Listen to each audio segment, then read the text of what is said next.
have I ordered the physical book. It hasn't gotten here yet, and then I got the demi-plane stuff. I didn't order the combo with the PDF. I ordered both for the pre-order, so. I love how we can hear each other's voices while we're live. Yeah, I know. It's supposed to be Because us. it's so loud. Oh my god.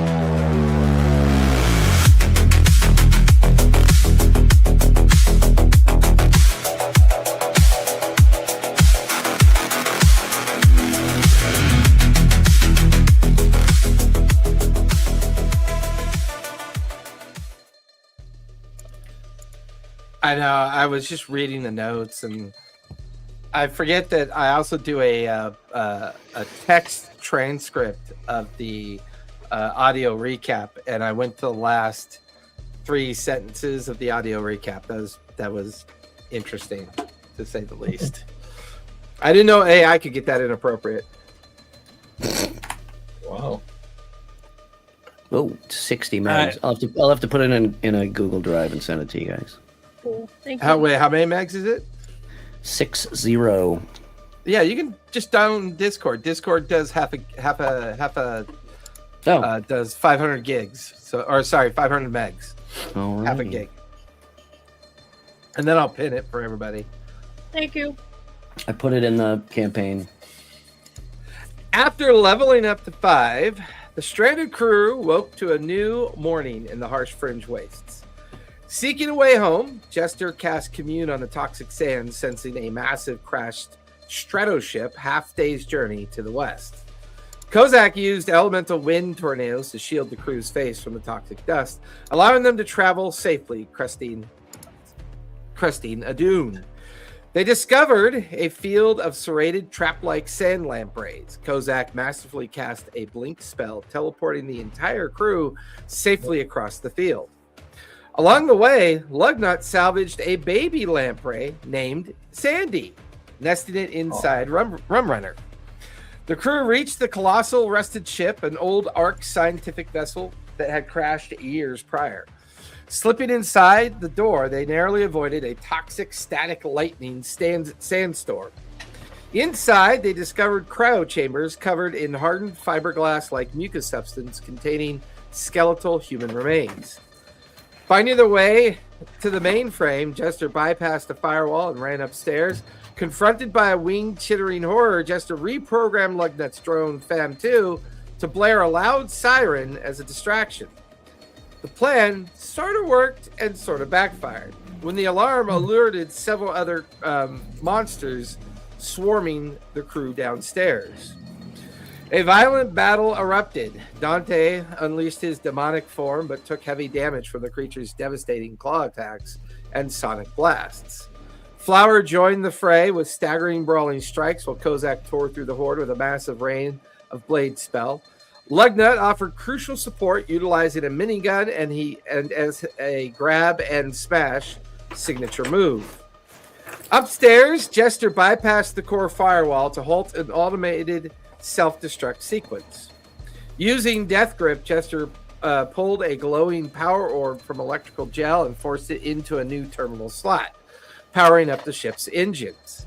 The stratoship slowly began to rise vertically out of the sand. However, the thrum of the engines drew a massive, terrifying creature from outside, which began clawing directly through the ship's hull. On the navigation deck, Jester found the steering systems fried except for 2 buttons: vertical launch and fold space. Lulu. And that's exactly where we last left off. Currently, the heavy thudding sound of a massive creature that's still hanging on to the exterior of the ship is still trying to break in towards the interior of the ship. While the aliens that had attacked you guys lie dead and scattered in bits and pieces at your feet, you can now feel the start of the heavy G's of the reverse thrust of being pushed slightly downward as the ship is clearly beginning to launch itself, although it hasn't quite gone into a kind of launch situation where the G-forces will keep you restrained. So you guys are currently not vulnerable, but you get the feeling as soon as this ship really gets going, there's a possibility that the G-forces may cause you to be in like the vulnerable condition as you try to move throughout the ship. Jester, you are in the navigational mainframe room. Your hand hovers over two options. While all the other navigational equipment appears to be fried or in need of repair, which you're not sure you have enough time to do considering the moment, and although successful at getting rid of the self-destruct trap that was kind of left active in case anyone were to find the ship, the others are down below you, down in the original entryway. I would say you're far enough away from the engines that you can hear the thrum of the engines, but you can also hear the heavy pounding of something very large trying to get into the ship as well. What would you like to do there, Jess? Well, seeing as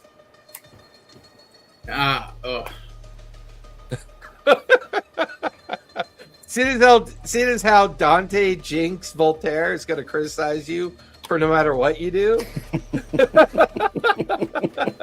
seeing as no matter what I do, I'm gonna always draw the short end of the stick. And because of what the audio recap said, I am gonna click. I am pressing warp space. Fold space. Give me a finesse, if you would, please. I got a PC finally. Yay! Not just my laptop.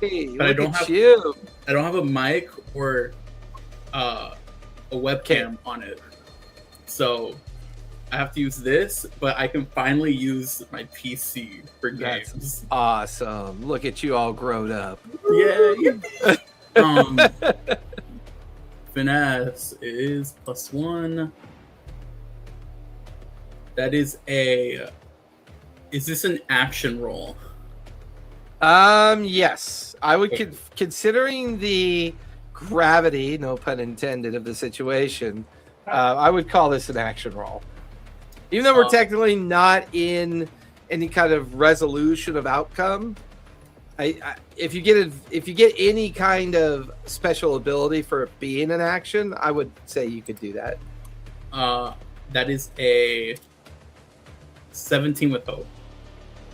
Nice, 17. Oh my god, I just realized I need dice. You guys playing cards? You guys play cards? My name's Kevin. I'd like to play cards. You guys don't just use the dice online? Oh god, like What? Les would ever purposely touch digital dice. Unless the only time Les has ever touched digital dice is if she casts Fireball at the 20th level and she needs like 20d6 for damage. That's usually the only time she'll ever touch digital dice.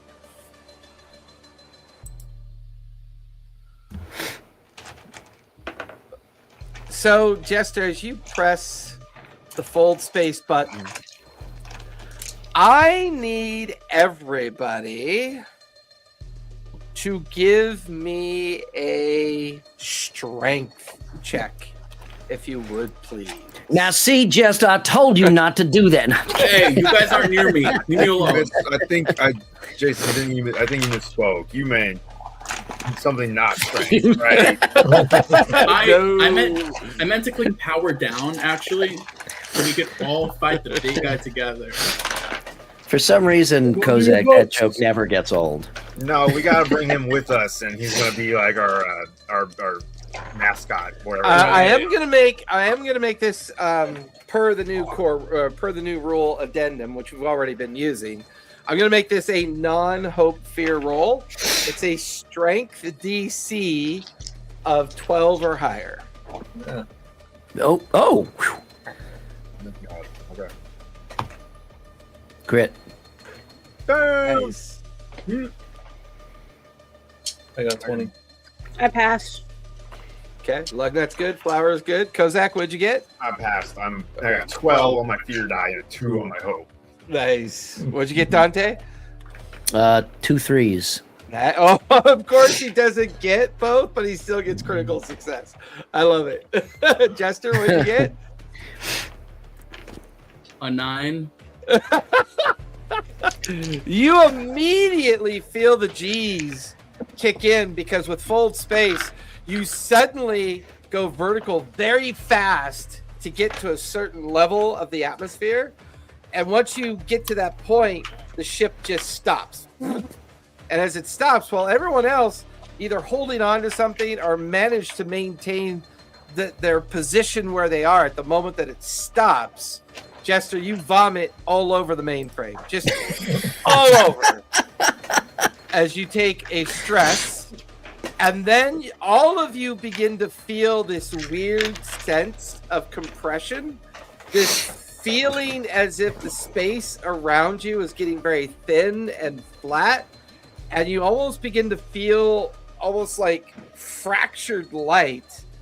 There's this incredibly heavy kind of noise at first that sounds like you're in like a massive echo chamber. And then suddenly, as quickly as it started, it finishes. You feel all of your stomachs just kind of lurch. And then all of you begin to notice something. You can see debris floating in the interior. You begin to hear klaxons going off as the vacuum of space is beginning to breach the damaged areas of the ship.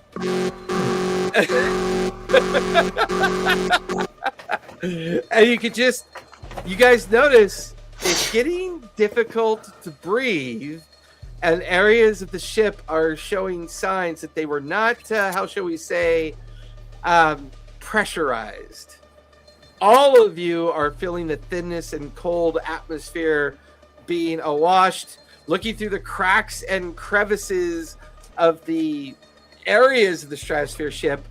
You can see that you are currently out in space. More importantly, you seem to be near something floating nearby. You see the upper atmosphere of the planet down below. I am going to spend 2 fear.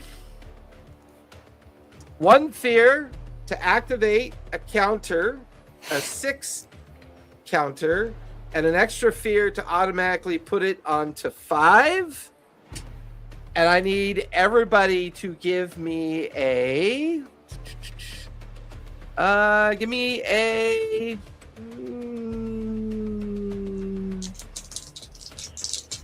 I need everyone to give me an instinct, if you would, please. Non-hope, non-fear, DC of 13 or higher. All right. Made it. Okay. I got a 14. All right. Looking good. Hey, we're Kozak. still in the room with those coffins, right? I got an 11. Yes. I think I failed. Flower will fail. Kozak, what'd you get? I made it. I got a 16.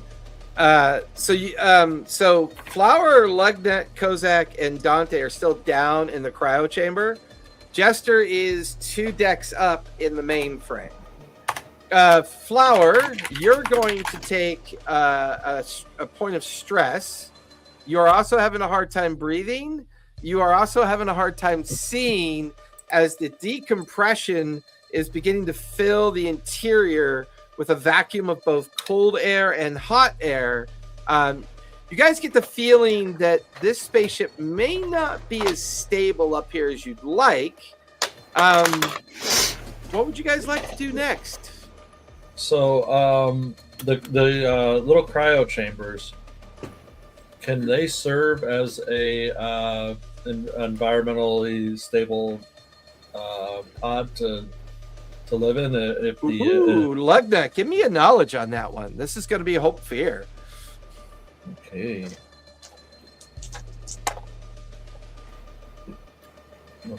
Okay, that's knowledge. Okay, so that's 12 with fear.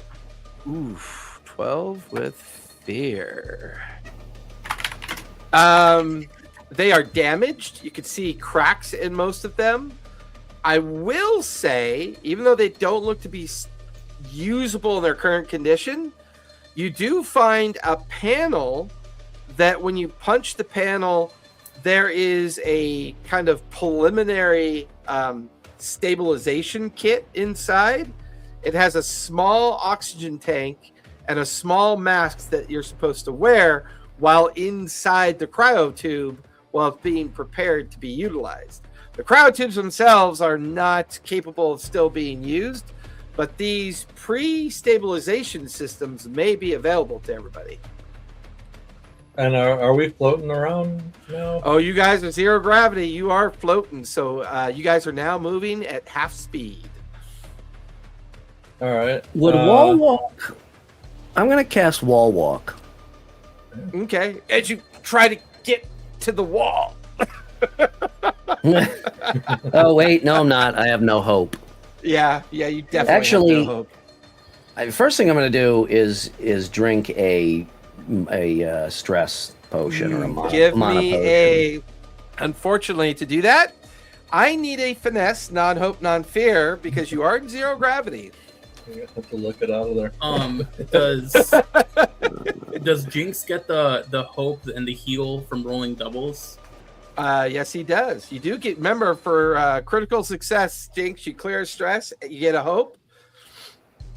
Oh, okay. I forgot about that. Okay, so what do I need to down the potion? What was it? You need to roll a finesse, non-hope, non-fear. Finesse plus 3. That is 11 and 3 is 14. Yep. 14. You begin to realize that you got to be very cautious about drinking anything in the zero gravity environment. Not only is the vacuum of space causing a lot of problems, but the zero gravity condition, you almost spill all the interior of the potion, but you manage to keep it kind of like in front of you and therefore able to drink it. All right. Do I need to make that roll for every potion I drink? While in zero gravity, unfortunately, yes. All right. What's the DC? DC is a 12. All right. I'm going to try another stress potion. Okay. That will fail.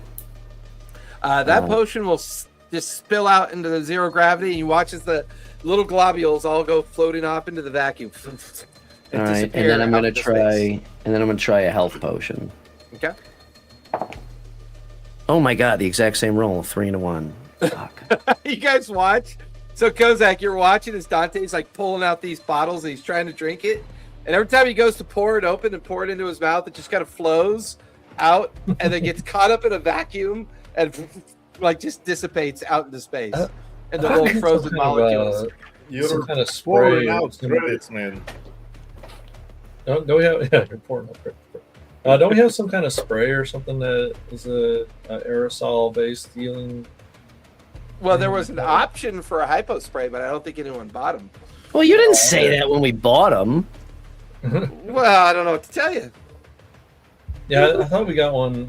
Oh, I thought Pretty sure Lugnut Lugnut might have bought been one. Well, that's how is a spray gonna work? That'd be even worse in 0G. Well, no, it's a hypo spray. You put the metal thing to your skin and. Oh. Well, okay. Yeah, I can see. And Dante's like, it's like an aerosol can. Witness me.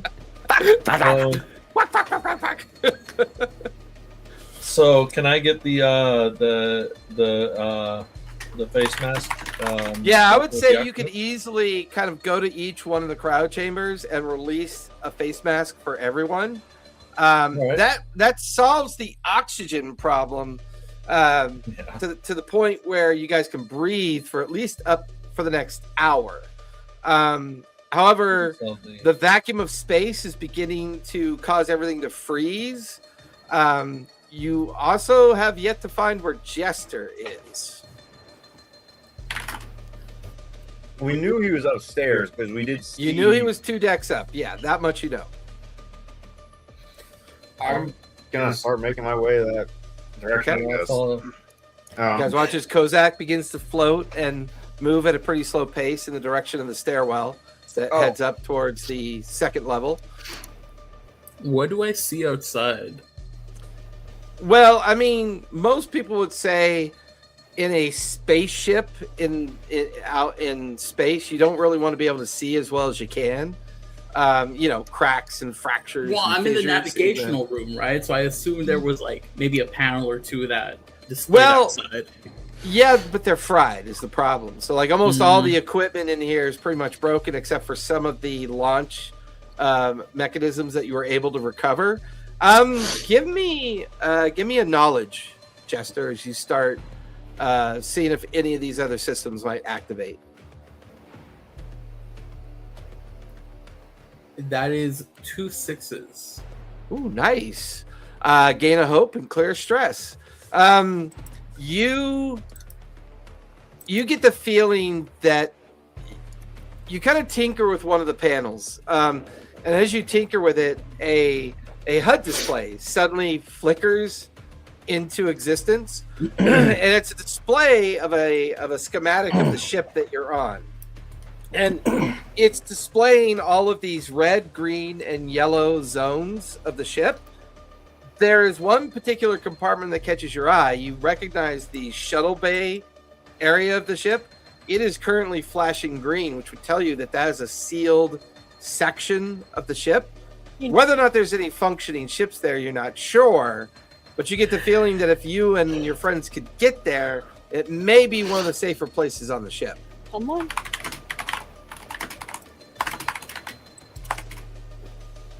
At which point, as you're doing that, you'll see Kozak float like up the stairwell and into like a floating position right outside the slide door entrance that you went into.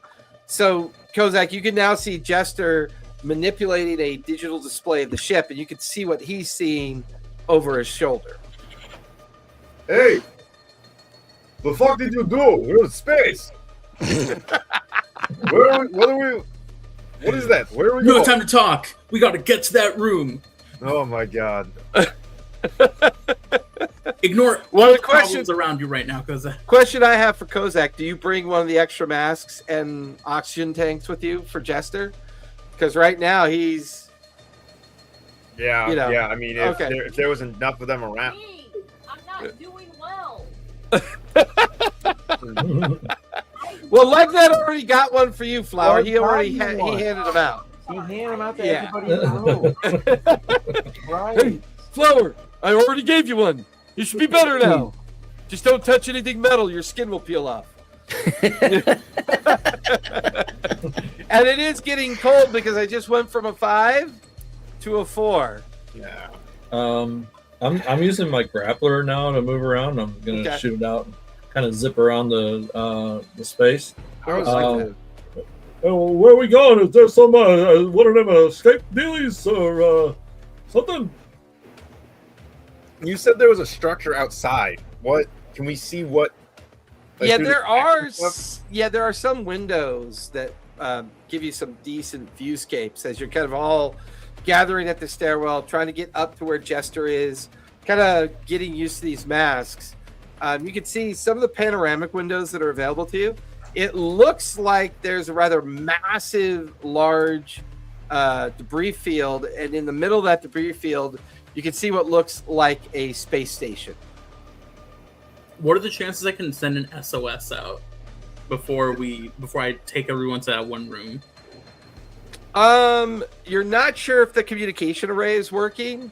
It was part of your initial examination of the mainframe. In fact, I would say you're smart enough with the equipment to realize that somebody has purposely sabotaged the communication array. So you get the feeling that it was not destroyed in the crash, but someone took the time out during or after the crash to make sure the array wouldn't work. That's interesting. Are there lights on that space station? Does it look like it is intact? It does not look habitable. It's in pretty rough shape. There are some sections of the station look like they're completely compromised. There are other sections that look like maybe it might still be intact. So far, you guys have not seen any of the arc citadels up here, primarily because you get the feeling that you're actually further out. Arcs usually are in low gravity. or in lower gravity rotation. You guys are kind of like in upper gravity rotation. So you're kind of on the very edge of the of the orbit of the planet of Nocturne. Have we passed any like airlocks or pressure suits? Give me an instinct on that one, Dante, while you're up kind of all waiting for Jester at this point. I think you guys are all gathered around the mainframe. We're going to that green room. Well, no, I know, but I'm just saying that is a 14. That's an 18 with hope. Ooh, yeah. That's Is it a hope? success. Is it a hope fear roll? Yeah. So Okay. everything's a hope fear roll unless I say it's not. If I say Okay. it's not, then it's just a DC check.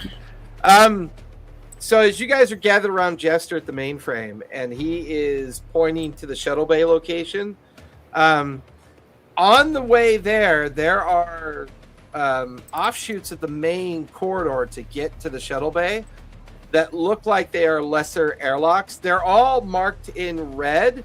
There's one airlock that is marked in yellow, which means it's not fully compromised yet, Dante. And that airlock is about halfway to the shuttle bay docking station.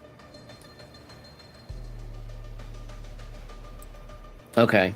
Well, I By think the way, we should. The timer is now a 3 So that's on the way to the. to the shuttle Dot- bay. Yep. Well, I think we need to get some. I mean, I'm going to get a pressure suit because something's going to get fucked up, and we're going to die.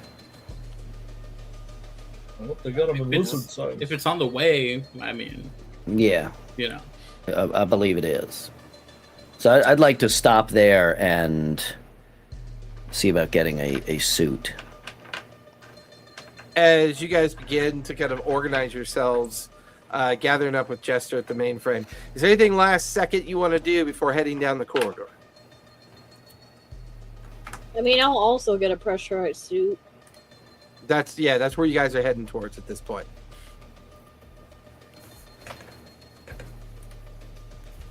So as you guys begin to kick off, who is leading this single file column of floating people down the corridor towards the halfway mark?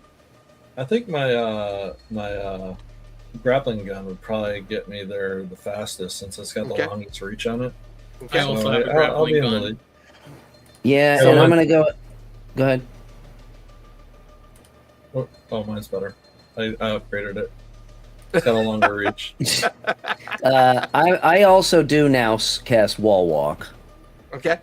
So I would assume that does work in 0G because to be able to walk on walls, I'd have to have some kind of Yeah, I would stickiness say or something. instead of half movement, you're able to move at normal movement Okay. with the wall walk active. Lugnut and Jester are up in front. Lugnut leading the way with his grappler to get everyone quickly towards the halfway mark so that you can get towards the pressure chamber. Dante in the middle, Kozak Flower bringing up the rear. Everyone give me a give me a finesse on this one. Hey, can I say just as an aside, can I pick up the wreckage of Fan 2 while we're traveling? Yeah, I'll say on your way up towards the mainframe, you were able to gather that up. Okay. 13 and 3. 16 with fear. Okay. I need to log into Discord on my PC now because I'm screenshotting that I rolled 2 6s again. So Gain I a hope. need- Gain a hope, clear stress. guys. This I is gotta what post- happens when you only have 3 HP left and no stress. Wow. I have 1 HP left. Ooh, that's terrible. What happened to you? I got I know fucked you up, guys dude. have. I keep forgetting you guys haven't rested yet, have you? No. Balls I gotta- so long the whole time. 19 get? with fear. 19 with fear. Flower, what'd you get?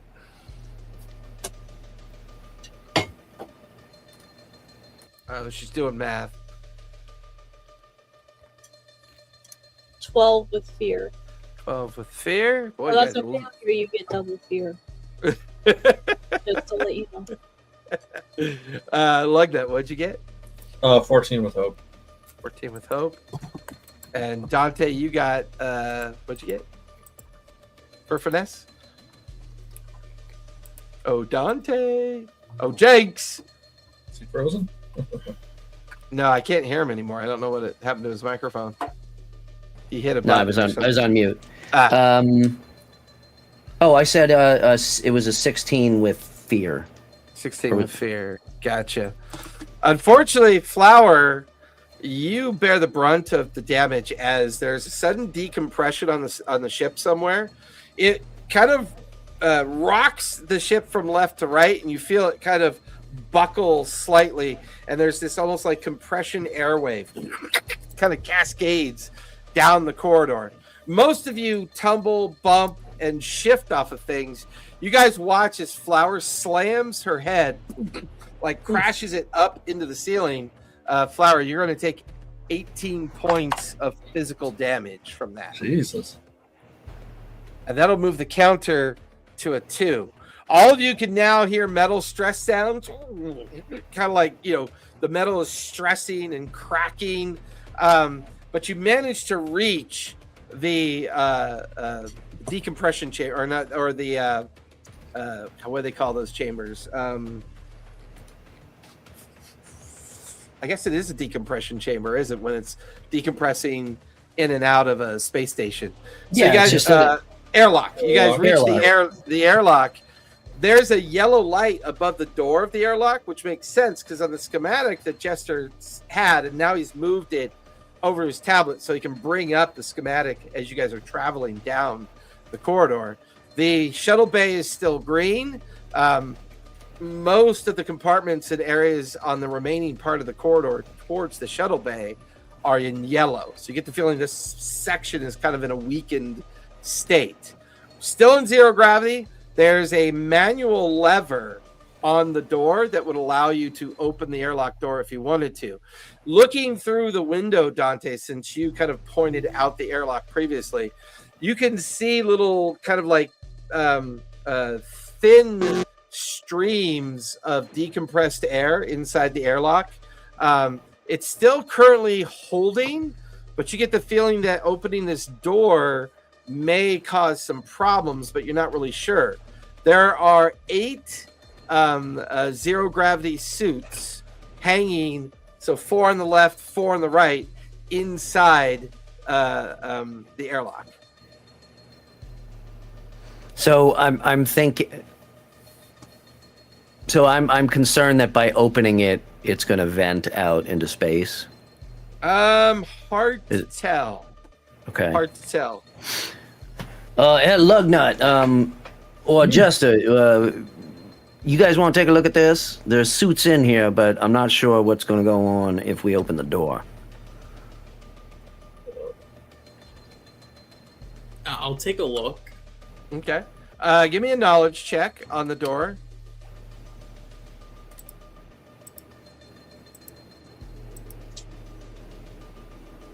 12 with hope. Nice. You get the feeling that the door is definitely compromised. You're looking at a pretty significant effort to manually override the door. However, by examining the door handle, there's a sequence of lights on the panel, and the door handle is telling you that the interior, while losing compression, is set to green. You get the feeling that opening the door will definitely cause a quick kind of like a quick push of difference between the airlock and the corridor, but you're not really sure how bad it's going to be. Is this something duct tape can fix? Duct tape can fix anything. That's right. Yeah, well, that's true. I mean, I'll tell the team that, see what they think, see what they want to do. It's a manual lever to pull down, right? Yes, you'd have to set it to override, and then once it's set to override, somebody would have to then pull the lever down, and that's going to cause the door to open so you guys can get in and get the suits. Could I take take my little blob, split it in half, and kind of. I want to almost use it as like a spring, like put it against the wall between the levers, so that and like we can back up, and then it can just expand and push the lever down. Is that something? I mean, you can certainly try. All right, hold on, everybody. Back down the hallway. Let me try something. And yeah, I'll take my little nano thing and stick something on the wall, and then a little bit to the handle, and back up down the hallway with everybody else, and try to have it push it down. Yeah, go for it. Here's my just a spell casting roll, or it's a spell, right? not really. I'm just using my.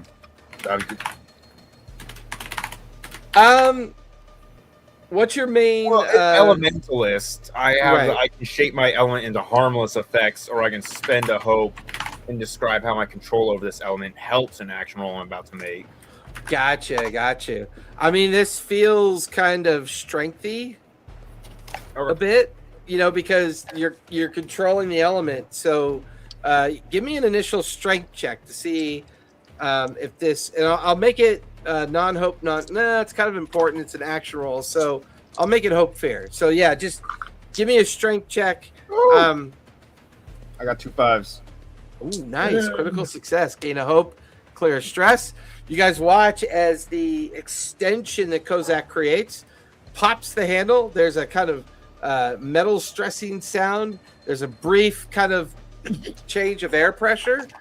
And then the door is now halfway open, and you now have access to the airlock. I go put a suit on. Okay? Sure.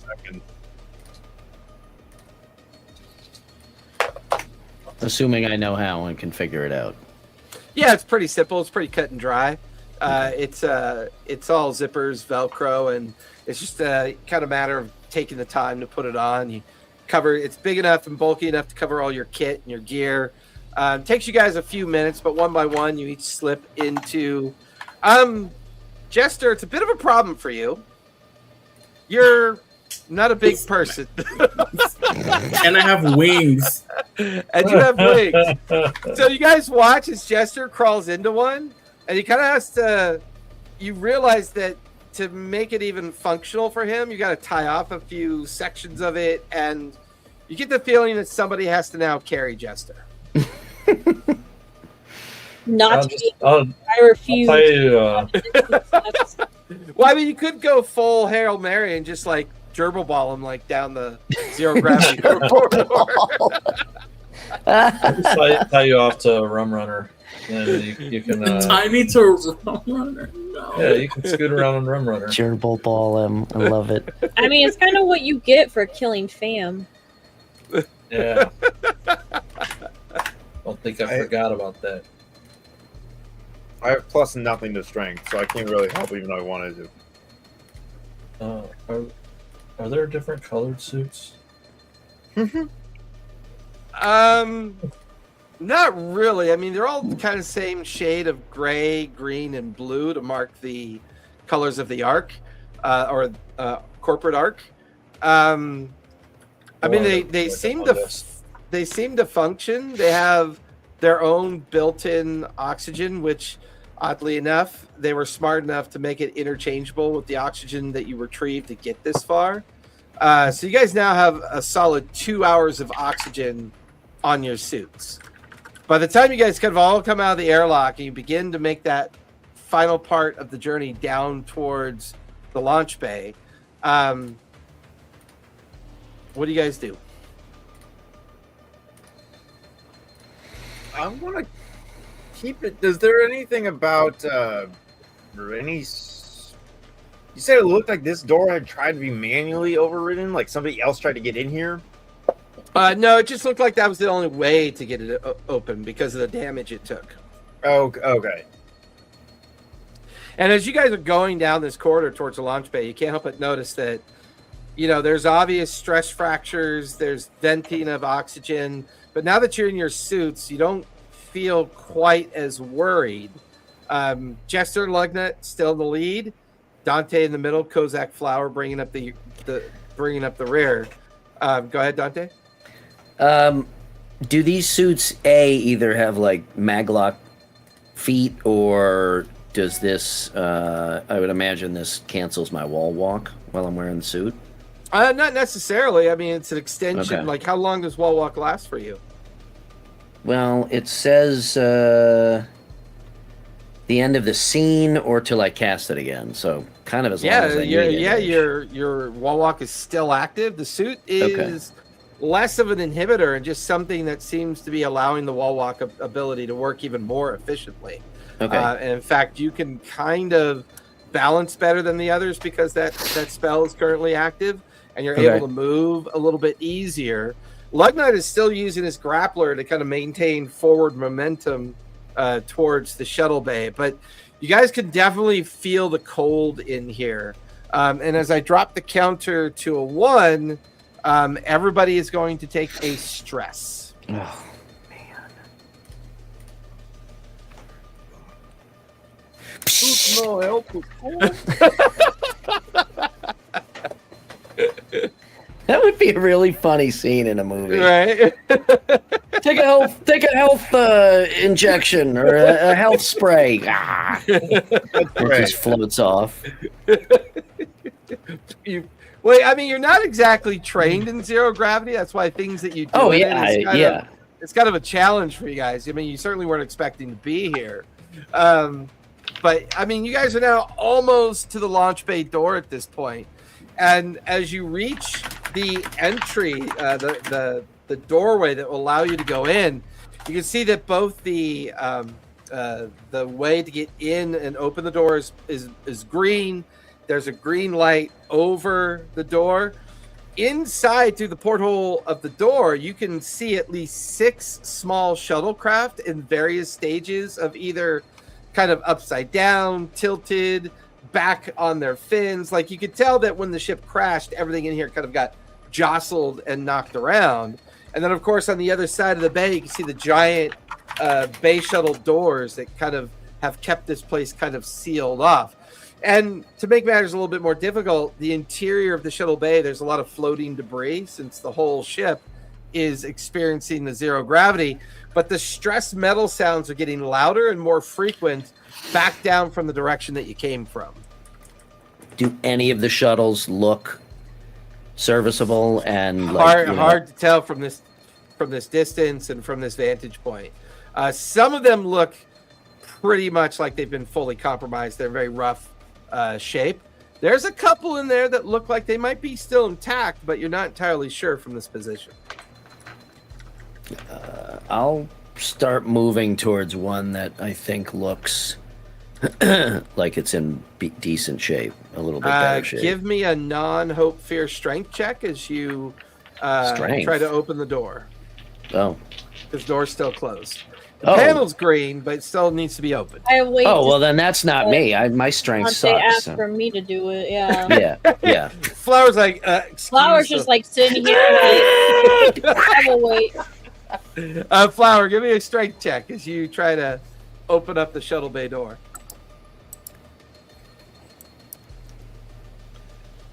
Zero gravity is fucking Flower's strength. Your muscles have atrophied already.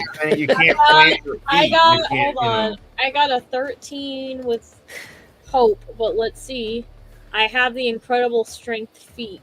Can I use that? Yeah, absolutely. So add 2. So it's a 15. That'll get the door open.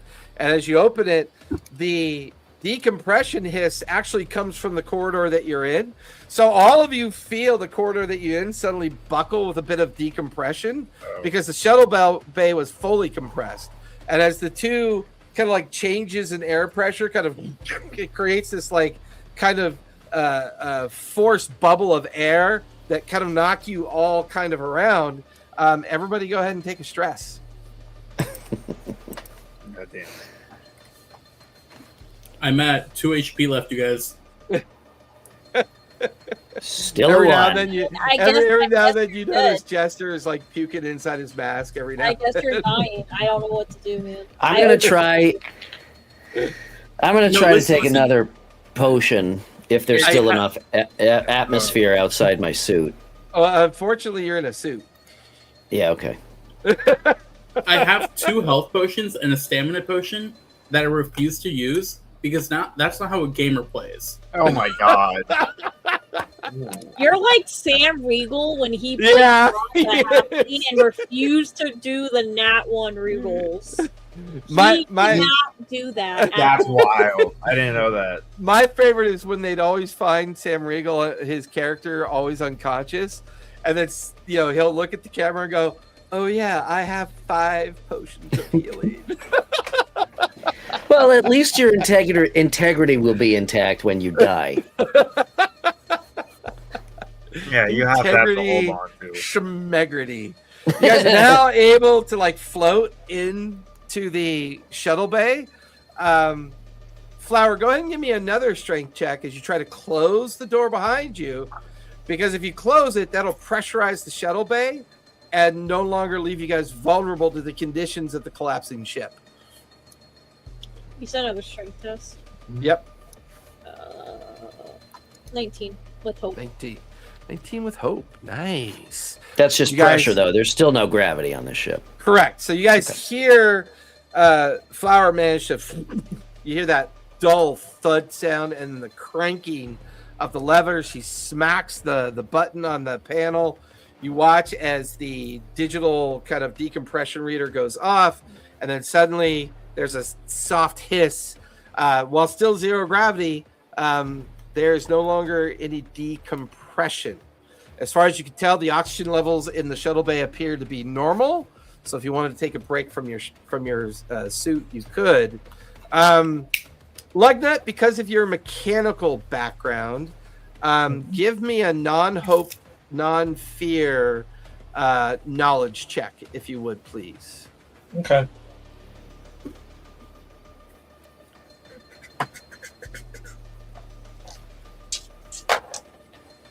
That's a 9.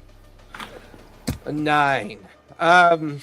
While you're not overly familiar with this particular type of ship, you have some familiarity with the metal and kind of metallurgy of what the ship is made of.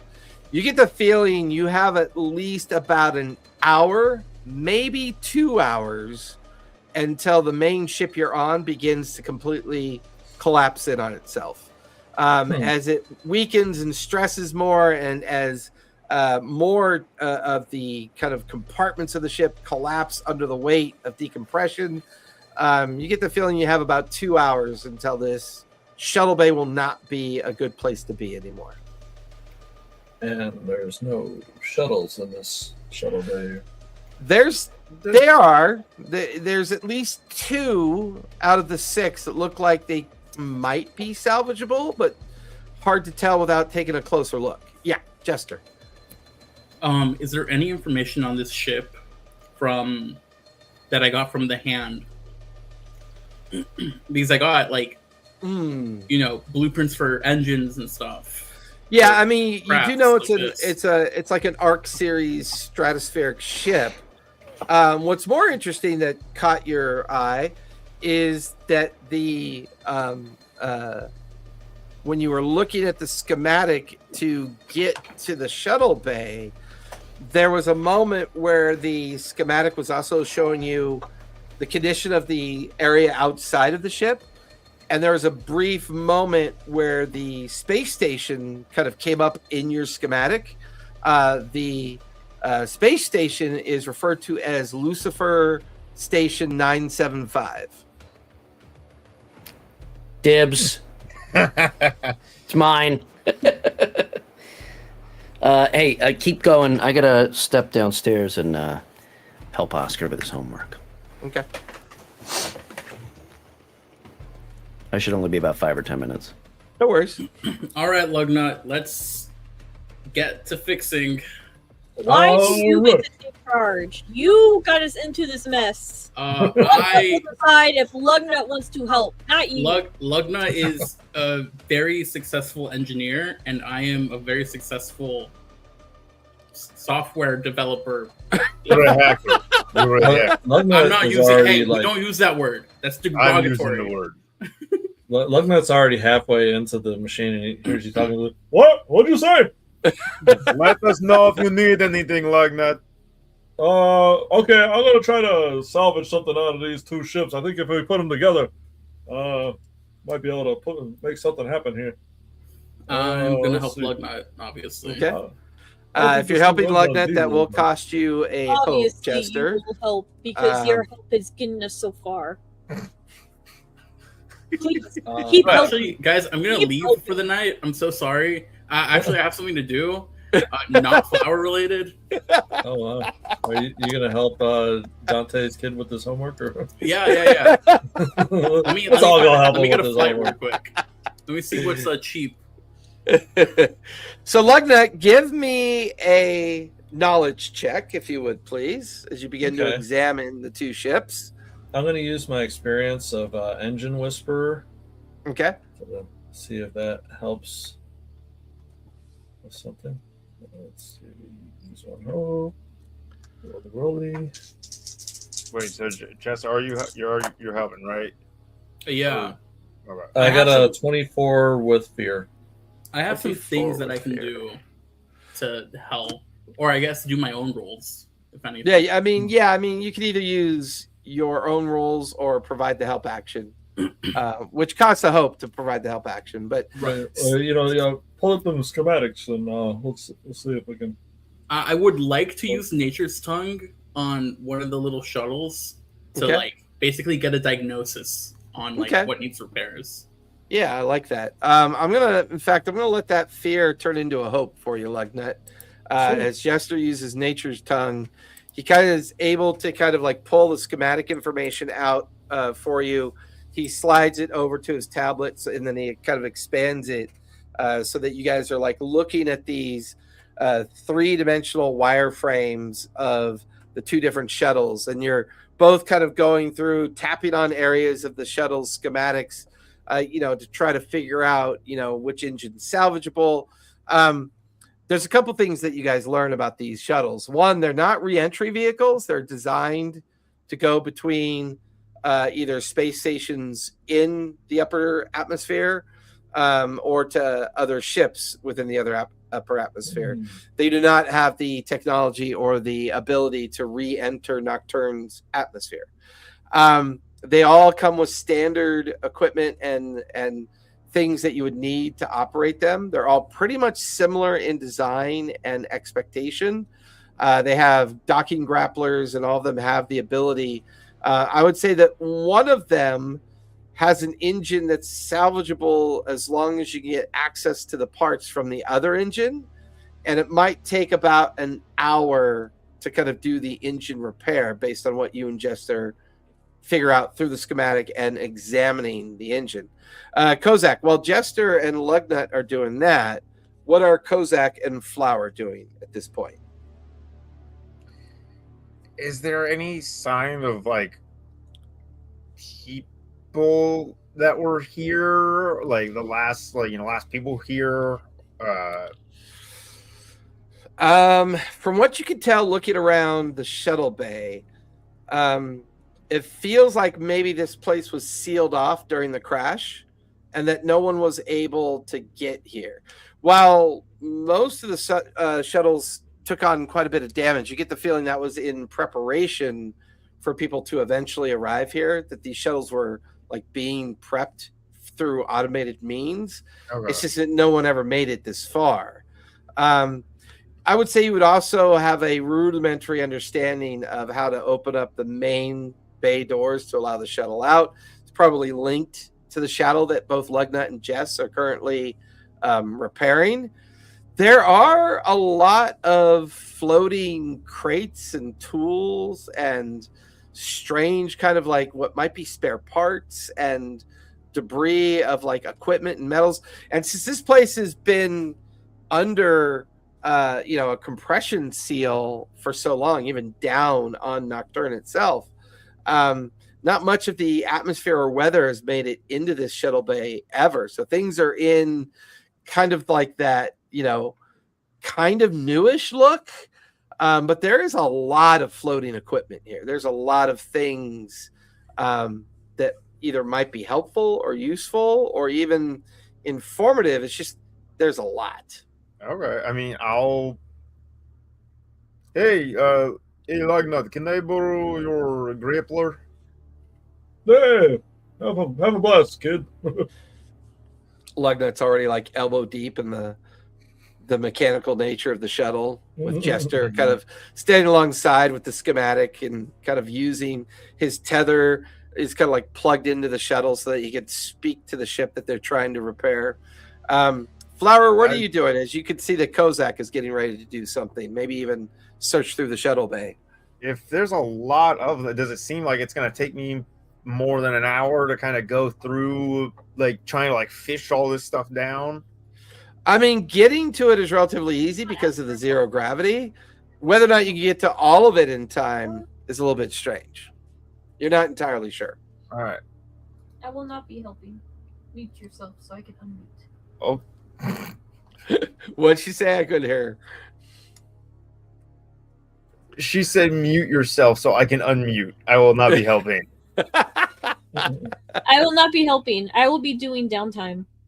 Okay, so you're going to take a... Flower is stressed out and wants to murder Jester. She should meditate and calm down.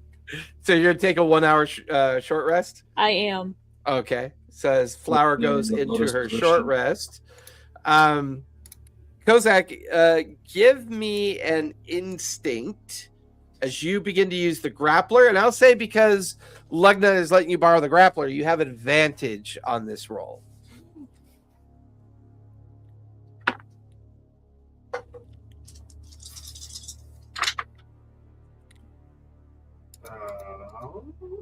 Wait, they said instinct? Yep. You're killing me. And remember, advantage is with a d6. Yes, I did. Did that. I got 22 with hope. Nice.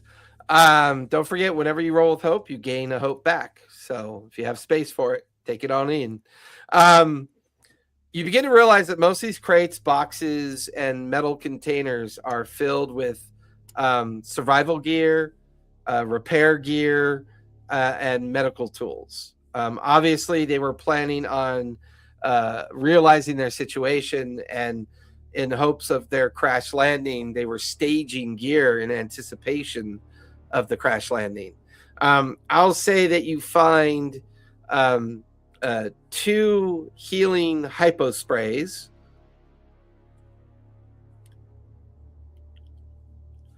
More importantly, you find a working digital medical kit. And the nice thing about a digital medical kit is that you just simply clamp it onto somebody's arm, and during a short rest, they gain all of their HP back. So you find one of those with enough power in it for a single use. You also find a toolbox with everything that you would need to be able to bypass metal or get into circuit panels, work on small projects that might be related to the technology that you're currently interacting with. So as long as you have that toolbox, whoever is using that toolbox will gain advantage on any of those tasks that they take on. I mean, once I find that, I'm going to be like, hey, Lognut, Jester, I think you might like this. Mostly Lognut, but I want to include you. Baby, So with that in mind, Lugnut and Jester, I need the two of you to give me finesse rolls to see if you can get this engine repaired and through its test parameters to make sure it's functioning.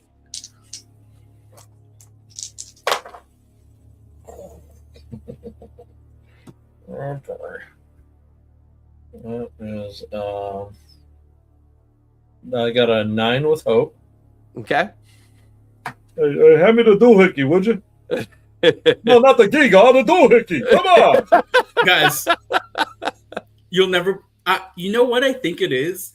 I think it's because I have all my stress and almost all my HP marked out. It's giving me doubles more consistently, so I can get them off. I just rolled 2 9s. That's awesome. Clear stress, gain a hope, and that's a critical success. So between you and Lugnut, between the tools and everything that you have available, I will say that you managed to repair the engine on one of the shuttles. The shuttle is capable of holding up to 8 people. There's both a automated piloting system and a manual piloting system.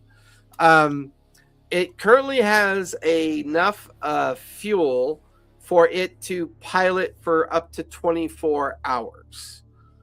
After that, you're not really sure where you're going to get more fuel, but currently the shuttle is usable for the next 24 hours. Does it fit 5 people? Yeah, it can fit up to 8. Oh, okay, right. I mean, the only place we can go is the space station. Yeah, that's the only place we can go. Yeah, from your current parameter, you get the feeling that maybe a 6-hour distance to the ruined remains of the space station.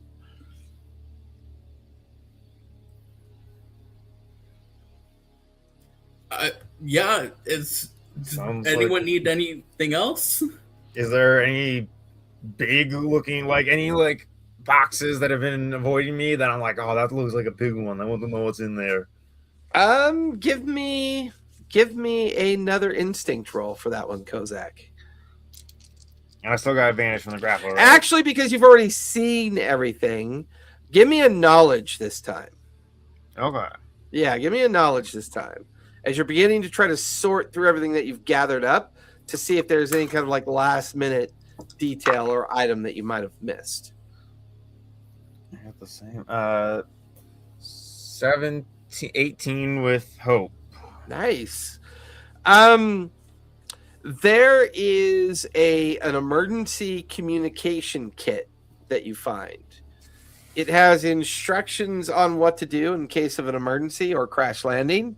As you're kind of rifling through it, you come across kind of a digital display of a final communique message from what feels like a central computer system that was communicating to the survivors of the craft. And the last entry, which kind of states a kind of confirmation from one of the passengers.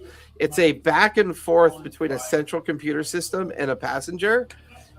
It would appear that the passenger or the crew person that was meant to be on the shuttle bay failed to detonate their protocol for the space station, and they are letting the central computer system know that lab system 4982 has been compromised, and to do the remote detonation now as opposed to later.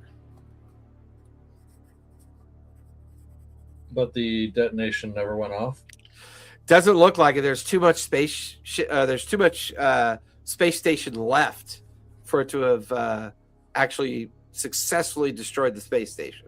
Oh, okay. This is on the space station, not on the ship. Not on the ship. No. This is a back and forth kind of communication, and obviously they failed to finish the protocol, and that particular laboratory was the catalyst for them wanting to destroy the space station. I would also say that Kozak, they also launched what's called purge beacons, and that's when you notice that around the perimeter of the destroyed and ruined space station are these little red beacons of perpetual light that are blinking. That might explain why no one's coming near the ship or near the space station. Those are standard ARC protocols for when people should avoid what's either called a toxic environment or possibly a lethal environment. Gotcha. Hey, Jester, when you were looking through the schematics, did you see anything like a weapon? A weapon? Yeah, like some blasters, like I don't know. Torpedoes. Let me hear what my consciousness is thinking right now. You did come across one item within the schematic. There's a laser mount, but it's more designed for cutting through metal for emergency purposes. This is a non-combat, non-militarized shuttle, so there's not much of either defense or offense on the shuttle. How about on the ship itself, though? Like, does the ship have weapon systems? Oh yeah. I would say that as Jester switches over to the Strato ship, and the schematic kind of pops up. With your background in engineering, like that, you're kind of like going through. There are a couple large, large weapons on the ship that are designed to do a great deal of damage. Both of these schematic panels are marked in red. They've suffered quite a bit of damage from the crash. Whether or not they can be repaired or not, you're not sure. But you now notice that the schematic of the Jester pulls up, now that about an hour has gone by, all of the schematic from, the corridor and mainframe on back towards the rear of the ship is now all red. And everything in front of it is all yellow, with the exception of the shuttle bay still showing that it's in green. So we haven't taken off yet? No, Lugnut and Jester just did the repairs. Flower is taking a short rest while they're doing repairs. And Kozak has recovered some material and parts, some healing, and some other items from the shuttle bay itself.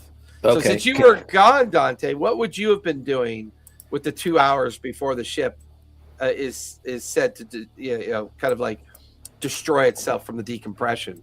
I assume that since we have not started the shuttle and powered up its systems, there's still no gravity.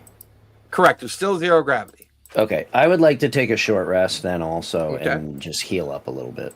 All right, go for it. Go ahead and do your short rest activities. We are about to have a 6-hour flight on the way to the space station.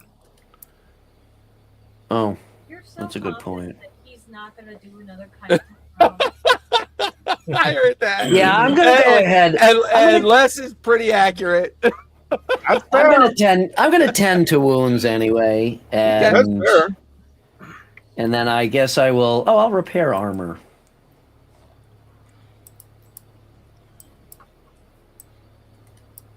Yeah. Do you think we could hack into the weapon systems on this ship to maybe have a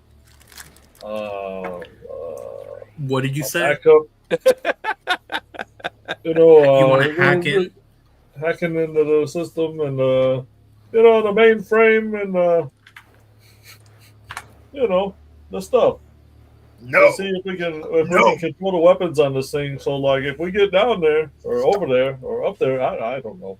If we get to that space station and we have to make an escape and blow the whole damn thing up. Maybe you can of course. shoot. Let me just remind you. Mm-hmm. No, I'm just that hunk of metal ain't got no power in it right now. Yeah, that's a good point. I assume since everything's just powered down from our vantage point. I'll try. You know what? Sure, I'll try to get in. I mean, you're finding like a lot of low power interactions that are enough to display and show you the different things that are wrong with things. It's a pretty resilient ship that you're on. Enough to run ads over the intercom and speakers. Yeah, like every now and then. Drink Chronic 95. You'll find yourself no longer sleeping for at least a year. Remember, Chronic 95, brought to you by ARC Corporation. Welcome to ARC 1. I loved that stuff in the first Doom game where it was it was like normal things at first, and then you get later in the game and it's something like your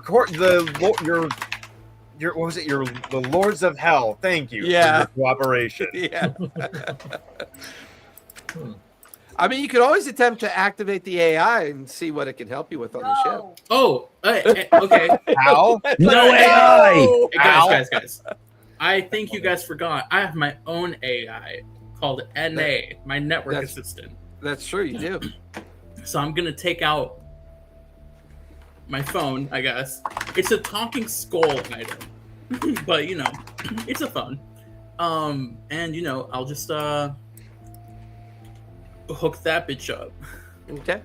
You guys watch as the electronic skull is tethered both to Jess and into one of the tether components on the panel of the shuttle bay.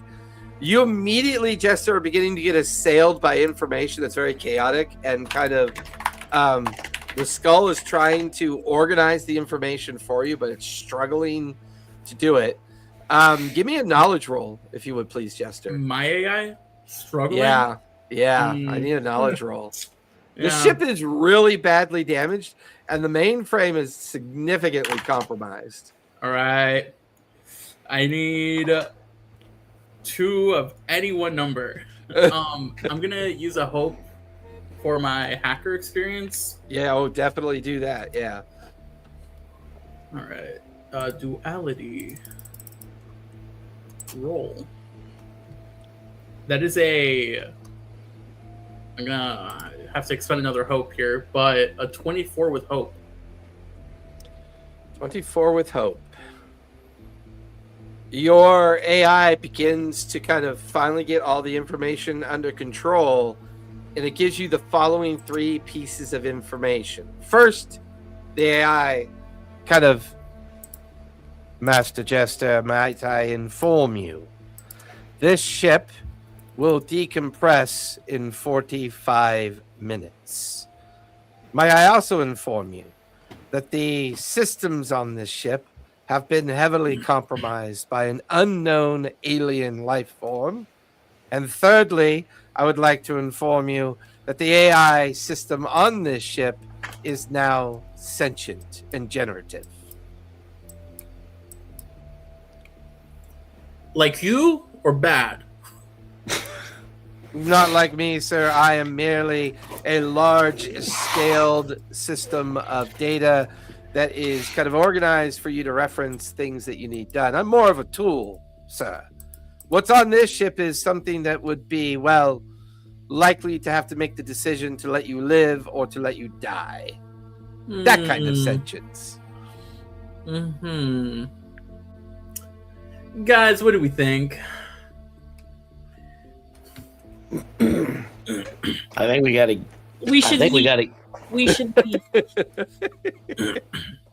We should not be here. Kozak says, "Get the fuck out of here." I agree with Kozak, and usually your ally, Jester. No, we got to get off this this ship, the big ship, in this little ship. So if it takes activating that thing to get us out of here, I say we just do it. Well, I think we were trying to activate it so we'd have a weapon system, so we can get out of this anytime we want. We just gotta open the door, fly out. I mean, we'll figure out the weapon systems later. That's Wait, did you guys hear that still? Yeah, we heard it. Oh, all right. You're like, well, you weren't really supposed to, but no, you weren't. I was testing something.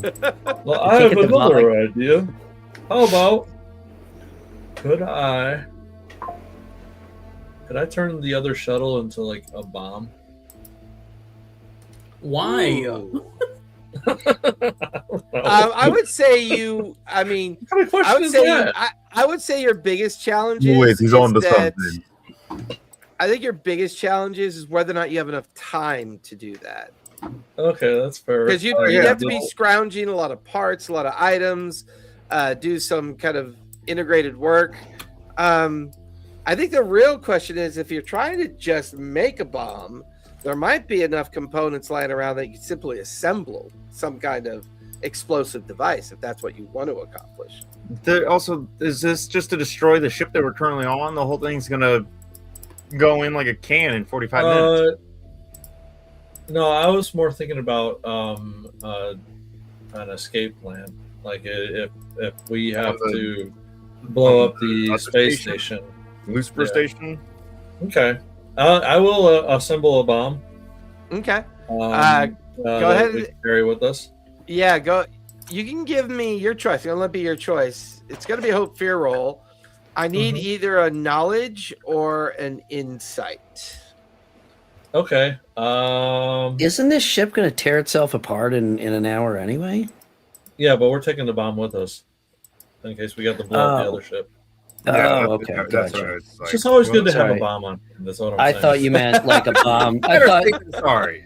I thought you meant a bomb to like scuttle this ship. I didn't. No, I'm going to use my experience, dynamite personality, along with the knowledge.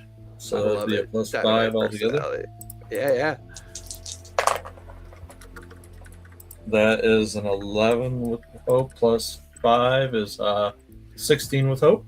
Thank God for that plus 5. Like, you guys are watching him put his hand in like nitro gel, and he's like, hey, what is this? Just like flinging it around. Tastes good. I kind of imagined earlier you were like, you're already elbows deep in the engines or whatever, but you threw me your grappler. It was just like coated in like something. I'm like, what?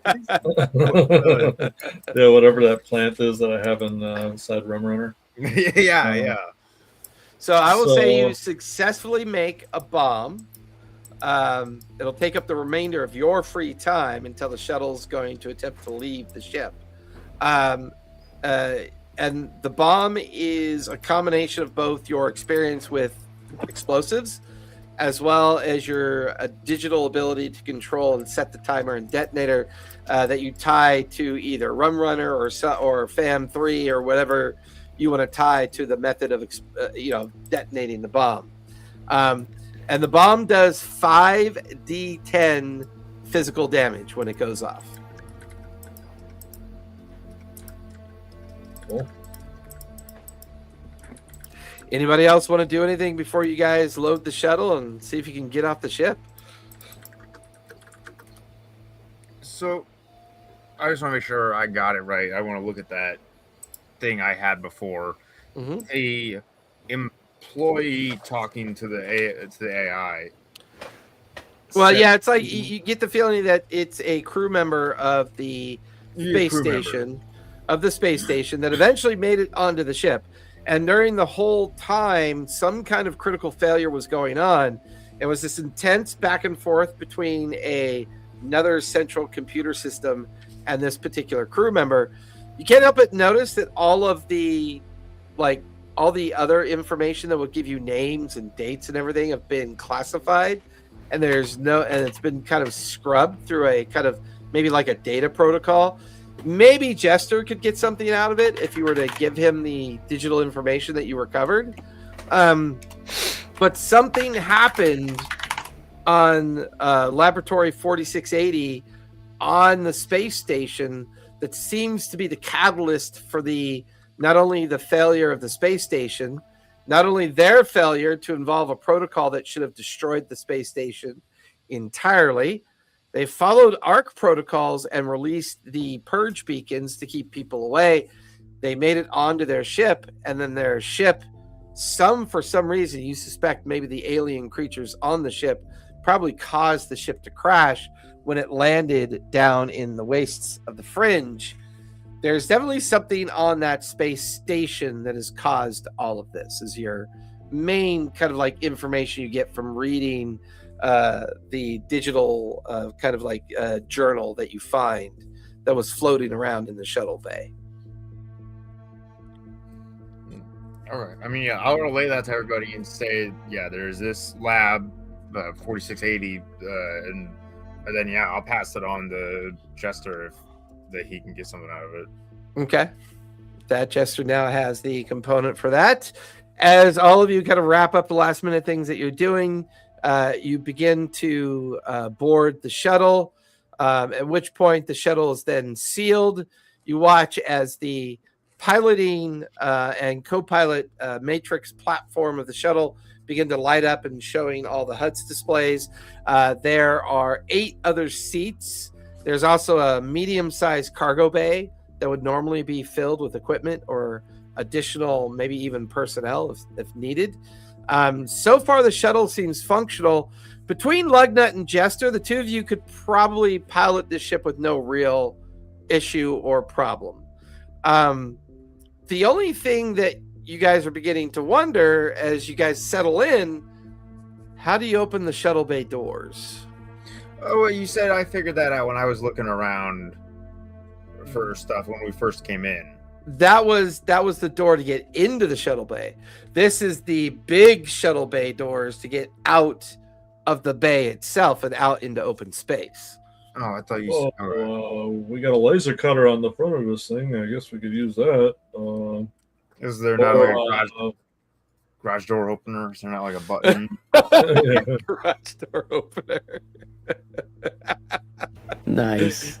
You watch as Lugnut pulls down the auto shade blind and the garage door opener falls into his hand. Well, what do you know when he presses the button? Oh, worst comes to worst, I got a bum I can use. Maybe not. Maybe we're all pretty smart here. I'm sure we can come up with a solution.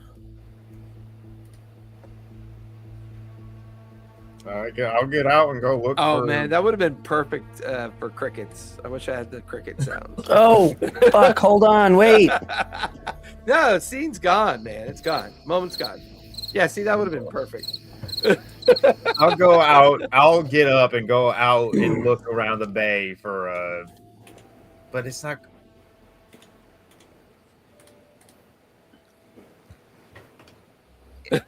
It's just gonna, if it's gonna open, I'm gonna like shoot off into space, aren't I? You wouldn't shoot. I mean, you're still in your suit. That might keep you alive and they can recover you. You never know. It's still also zero gravity in here too. So Jinx, if I can find the thing out here, I think you should cast like your wall sticky thing, and you should do it and hopefully stick to the ground. I'm going to be on this ship. Yeah, I could do that. Okay, cool. With that, you watch as Dante unbuckles himself, heads down the ramp out into the shuttle bay. Once again, with his spell still active, he's able to move around quite nimbly. Dante, give me an instinct roll as you start looking for what might open the big doors that lead out of the shuttle bay. I will help. I'll help find it. But once we find it, Instinct, you said? Yeah, with advantage. So you get a D6 on top of that. That would be 7, 8, 9, 4, 13 with fear. 13 with fear. His watch as Dante kind of like finds what he thinks the correct button is. He presses the button to see if it preps the door for being open.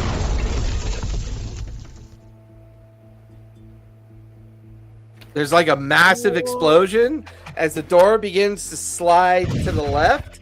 There's a major change in the decompression as Dante forgot to pull on a separate lever that would have decompressed the shuttle bay first. And so I need Kozak and Dante to both make strength checks. Oh, fuck. No, I thought it was going to go back inside. That would be a 9 with hope.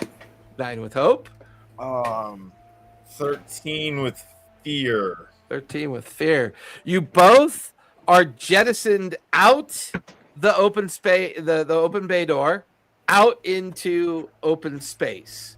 You kind of tumble across the windows. Oh, yo, Kozak!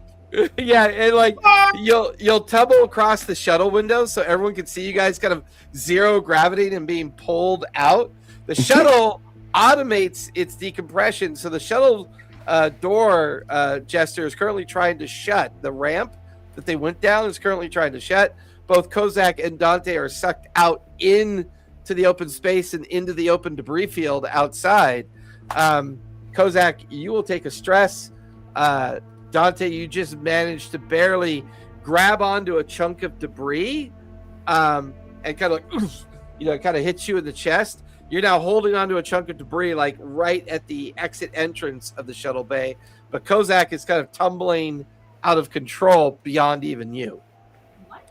Oh, I thought you rolled better. I rolled better with fear. Yeah, but it was with fear. Thought they had hope. I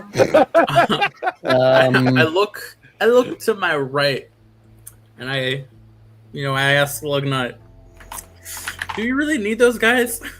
Can I like jump out of my Nice. seat, smack Jester in the back of his head, and go get Kozak and Jinx? I don't know how you're gonna get us. I'm strong as fuck, dude. We're in space. I thought you were hanging outside. I mean, you guys are lingering outside of the shuttle bay door, but they're out in open space at this point. They're not. Is there I would anything say, that I could like try and lasso them with? well, I think Kozak still has Lugnut's grappler, right? Because you were using it to. Yeah, I never did until I gave it back. Yeah, sure you didn't. So I mean, as you look through the window panel out, through the shuttle, as you're like getting out of your chair to go knock the shit out of Jester, you stop, and that's when you realize that Kozak has the grappler still in his hands. He's floated beyond Dante, but you get the feeling that maybe Kozak, and then you reach up and you realize that the suit that you're in can communicate with Kozak and Dante. So Grapple Kozak still has me! the grappler. Grapple to me, Kozak! Grapple! You're in the ship. All right, yeah. I'll get the grappler out and I'll aim it. Hold on.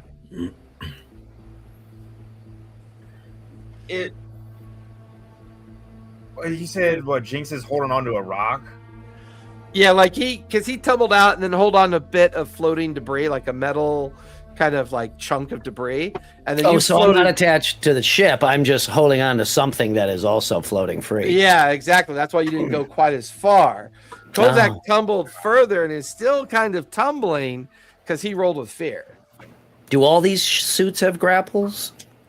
No, Kozak took it from Lugnut. Oh, okay. Yeah, Right. took his grapple and never gave it back.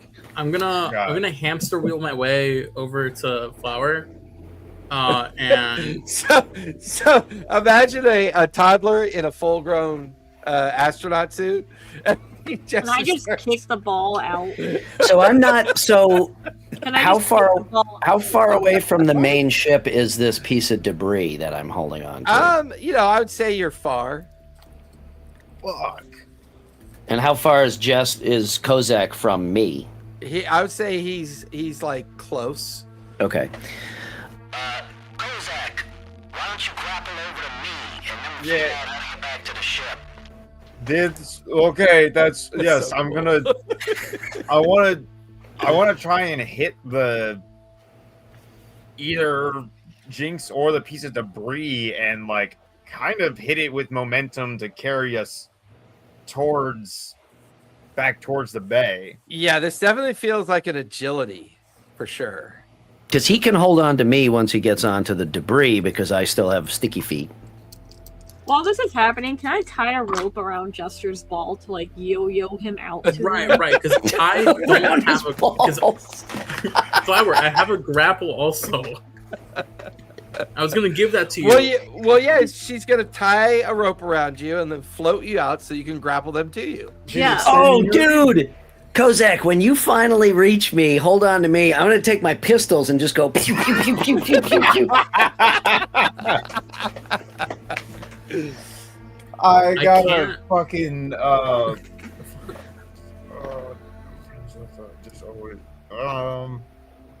I'm gonna use my experience, stand together or fall together to Okay. add 2 and bring that up to a 12. I will also attempt to now that I have my footing on this piece of junk, I will also attempt to like catch the grapples. Okay, so you can spend help. You can spend a hope and give him the aid action. The help Yes, action. I will do So that.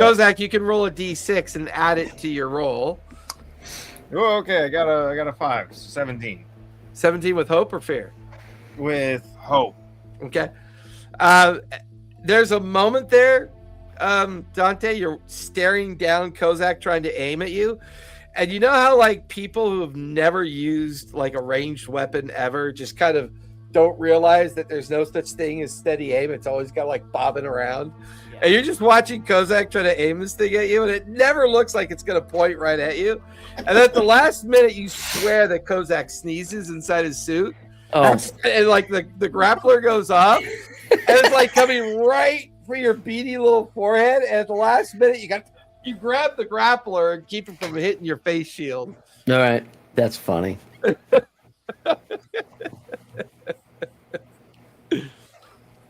With Lugnut and Jester now prepping the shuttle to take off, Flower has taken Jester's grappler and has come down the ramp, and you're like, Flower's like holding on to the edge of the ramp and looking out the open bay doors and can see where Dante is now using a different grappler to pull Kozak in.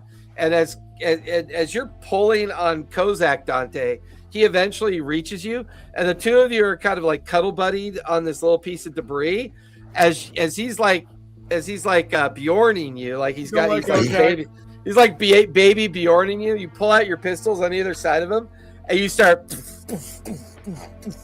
what do you normally roll to shoot your pistols? Hold on, let me switch to that. It's got to be either agility or finesse, right? Or instinct, depending on revolver. What's your main attribute? My revolvers are finesse. My main attribute is instinct.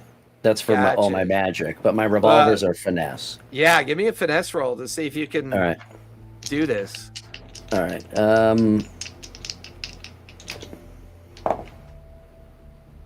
That would be a 5. No, I'm sorry, an 8 with hope. An 8 with hope? Yeah. It's not too bad. I mean, you start shooting. You start feeling the momentum kick you back towards the shuttle bay entrance. But then you kind of like run into something. And as you run into it, it kind of stops you from going any further. You look over your shoulder. There is this 300-foot long sandworm carcass that's frozen solid that has kind of like floated into this area. It's probably the creature that was trying to get in to the spaceship earlier. It's just like, and you're like, and it's almost like the sun is rising over a planetscape as the shadow of it blocks the bay door and just sits there slowly floating on by. But it feels like it might take a long time for this thing to float. Okay, so can I walk on this thing to a position that would put us in line for the shuttle bay, and we just leap? Yeah, you're staring at this creature, trying to figure out how you can get through it, around it, or whatever to get over, because you can already see that Lugnut and Jester have warmed up the engines. You can see Flower hanging on to the stanchion.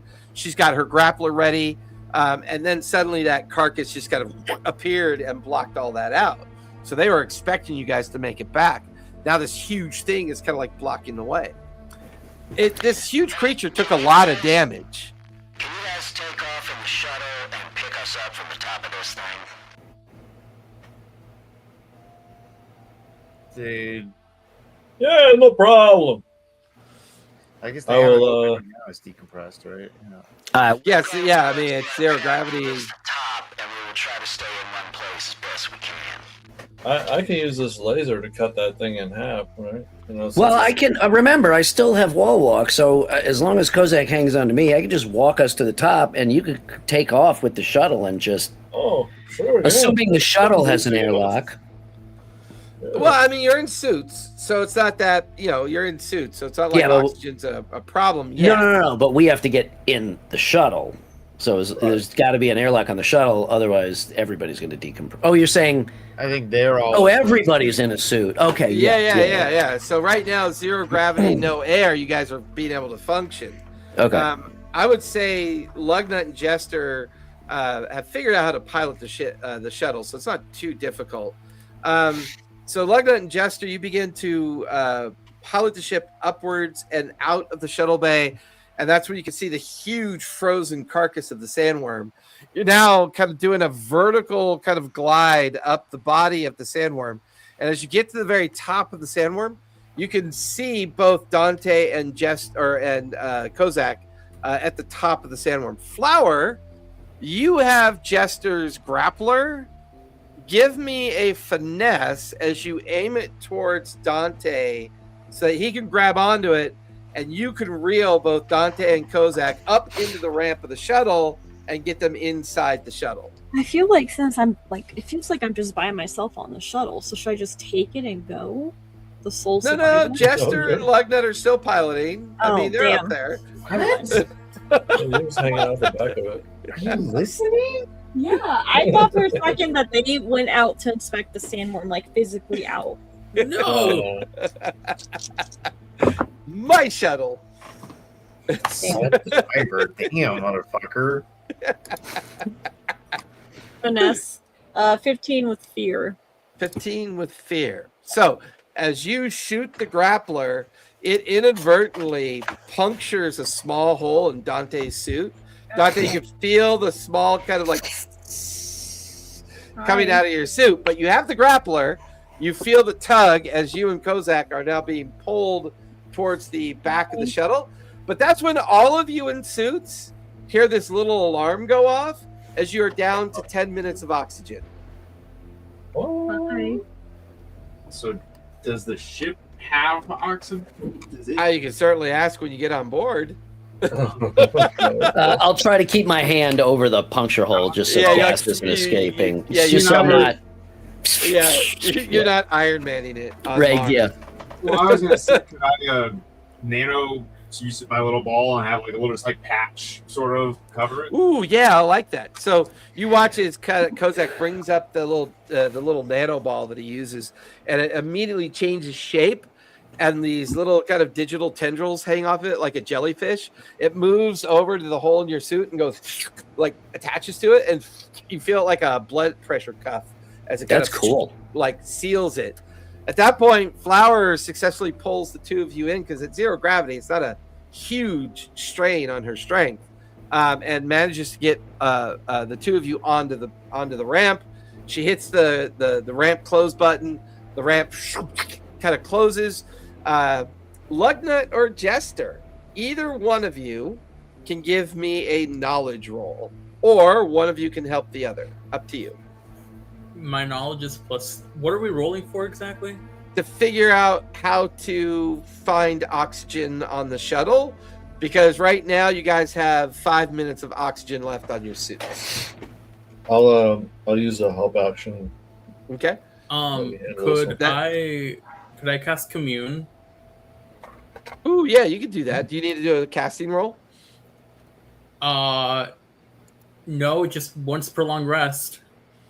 Have you this? Well, you've already done commune. You've already done commune yet? Yeah, you did. You've already done it to get the schematic of the shuttle. No, that was Nature's Tongue. Oh yeah, you're right. That was Nature's Tongue. So yes, I would say you can commune. You figure out which sequence of switches to use. Therefore, you do not have to use a roll because your magic ability actually allowed you to kind of locate the switch sequence. That way, Lugnut does not have to burn a hope for the help action. Those switches then kind of get shifted into the correct kind of sequence, which allows the shuttle to seal like a giant airlock. And you watch as this green dial kind of come into play, as you also watch this zero gravity dial come into play. You guys watch as the gravity meter hits 100%, oxygen meter hits 100%. You now have 24 hours of oxygen, and you guys finally have gravity back as well. Yay! You're welcome. I look over at Flower. Thanks for saving us from the situation you put us into. Yeah. With a smug look in my face. You guys watch as Jester comes out of his like spacesuit like a toddler crawling out of a blanket, like pulling himself out. Oof. Hey, is anyone good at like stitching? Fabric? Sure. I've given myself and flower stitches, but I don't think it's the kind that you need. Never mind. I'm sure. Does this shuttle have gravity? It does now, yeah. Okay. I was kind of imagining like we just floated back inside and we're like, oh, thank God, we made it. Gravity. Boom! You died. All right, we got 6 hours till we get there. Let's head to that Lucy station or whatever. Lucy station. Also, holy shit, did you guys see the size of that fucking sandworm? I would say you guys have some choices you might want to make. If for those that would like to take a long rest, that would cover the duration of the trip to the space station. For those of you that would rather do something else because you don't want to take a long rest, or if you want to just take a short rest, you could do that as well. I leave it up to you. I think I might do a short rest, but I am going to give that emergency communications kit to Jester, or at the very least that log with between the computer. See if you can hack it, maybe learn some more information. I'll take a, I just need to get my stress down. So I'm going to take a short rest also. Okay. But I'm going to do both as clear stress. Now, Lugnut and Jester, you would see an autopilot baked into the system. You just have to kind of do the navigational course to the shuttle or to the space station. I think the only problem that the two of you have picked up on, there's a lot of floating debris in this area between you and the space station. So the autopilot might fail. There's that possibility. I'm just going to hook up my AI. Okay. All right. Hook up your AI tether to the shuttle so it can do the flight, freeing up both Lugnut and Jester to either do a long rest or short rest if you'd like. Yeah, I'll do a short rest. I'm also going to summon a new familiar. Okay. So I'll take the scraps of my old one and start assembling. Is this going to be Fam 3? It would be Fam 3, yes. Okay. The third. Fam the third. I'm going to do a long rest, and one of those actions is going to be to check out what Kozak gave me. Okay. That's part of your long rest activity. Gotcha. Yep.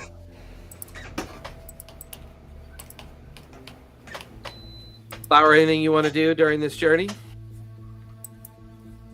I'm going to take my long rest. Okay, you're going to settle into your long rest now. Yep. The shuttle is, for all intents and purposes, a bit of a lifeboat for you guys.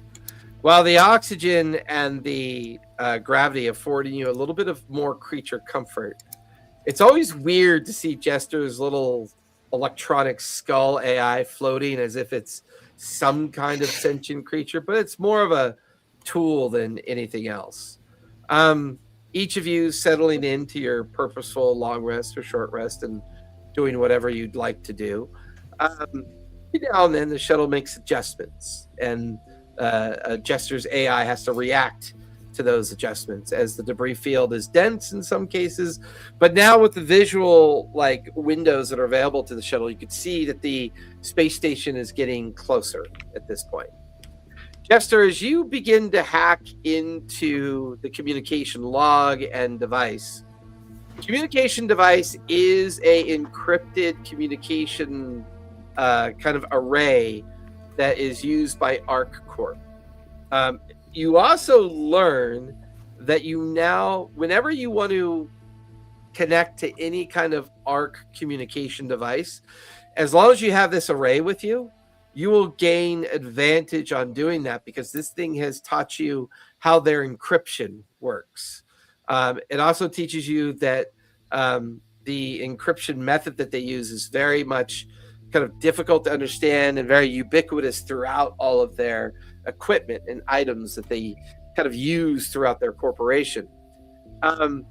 You can confirm that Kozak has a fragment of a message of the captain of the space station went by the name of Captain Tursk. And Captain Tursk was communicating with Central Computer ARC 10562. And ARC 10562 is one of the great ARC, ARC floating cities down in the lower atmosphere. It would appear that Captain Tursk was confirming that Laboratory 4080 had suffered a major breach in its safety protocol, and a majority of the alien creatures managed to escape out of the laboratory. You then discover that Augment Experiment 84996A was still in the process of being completed, and they were unsuccessful at purging the experiment. That seemed to then cause them to do the protocols to purge the space station, but then they failed to do that. They launched the beacons, they launched the escape ship, which is the stratosphere vessel that you guys had just come from, and that is like pretty much the fundamentals of the communication that went on.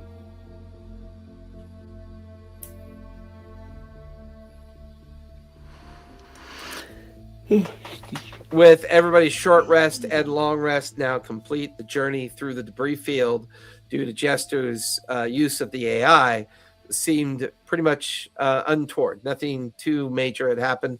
A few shifts, a few minor adjustments. You guys didn't watch as the main navigational panel lights up and is showing a nearby docking bay available to the shuttle on the space station. What would you guys like to do?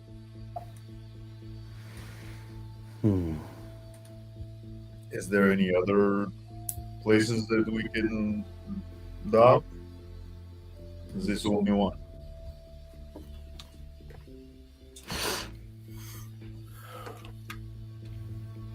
Jester, as you examine the schematic, it appears to be it's showing you this one because the others are either damaged or destroyed.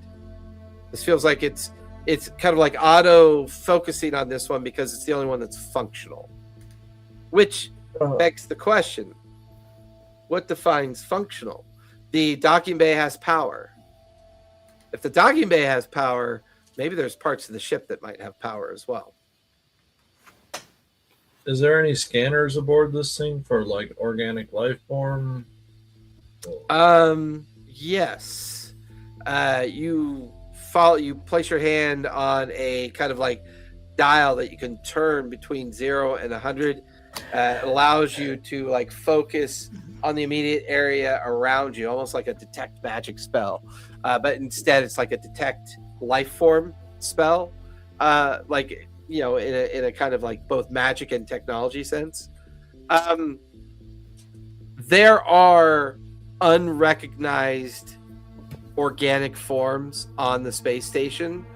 None of them appear to be close to the docking bay.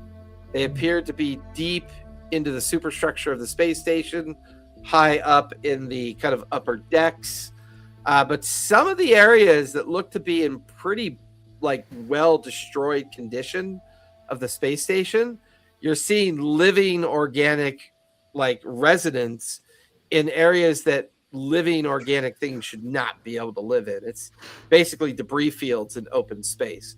There are definitely creatures and things here that are able to live in open space. Well, that's disconcerting.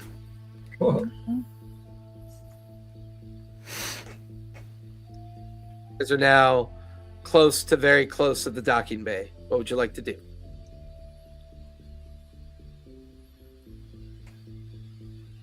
If nothing's nearby, I suppose we go.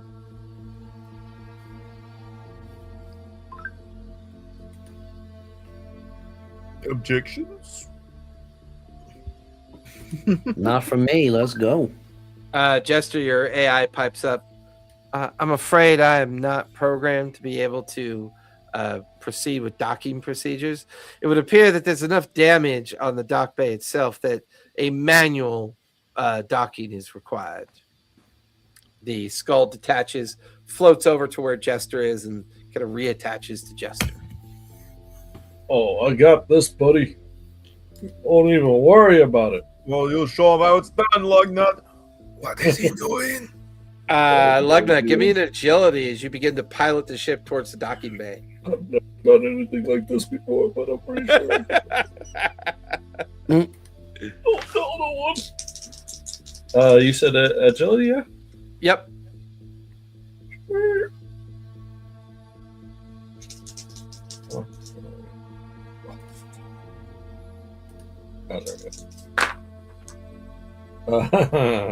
That is that's a 9 with hope. A 9 with hope. You do the classic kind of like you bring the shuttle bay up to the docking grapplers. You kind of have to do the manual timing of I'm the a leap on the wind. I'm a leap on the wind. Yeah, and it's like all of you hear the shuttle kind of like hit something metal, and then you know how it does that long kind of screeching noise of metal on metal for a moment, like. Do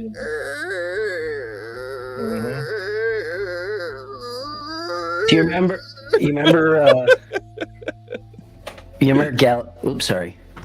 Remember Galaxy Quest? Fuck. Hold on. Your audio is all messed up now. I know. I put on a. Hold on. Sorry. Oh, no. There we go. Remember Galaxy Quest when he pulled the ship out and it was like that, and we're all like. But the last minute, you guys feel the heavy thud of the grappler catching on to the rear of the dock shuttle, like the rear bay of the dock, and then you watch as a series of lights begin to blink above the rear docking ramp, and then it goes green, and you hear the and the docking bay that you're docked to is reading gravity, and it's reading oxygen. It does not appear to be compromised. Well, hallelujah. I don't know how that happened, but. Right. See, I told you. What are you worried about? Dying in the cold of space. There's worse ways to go. So I'm sorry. Once again, this station or whatever, it looks abandoned.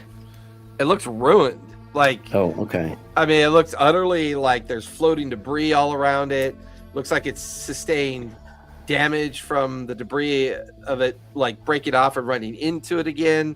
You can even see signs of failed explosives that were meant to destroy it and didn't do the job. And always the kind of like subtle beep of beacons that surround it, warning, that this place is considered either a lethal environment or a toxic environment. Can we refill our air tanks and our environmental suits from the shuttle?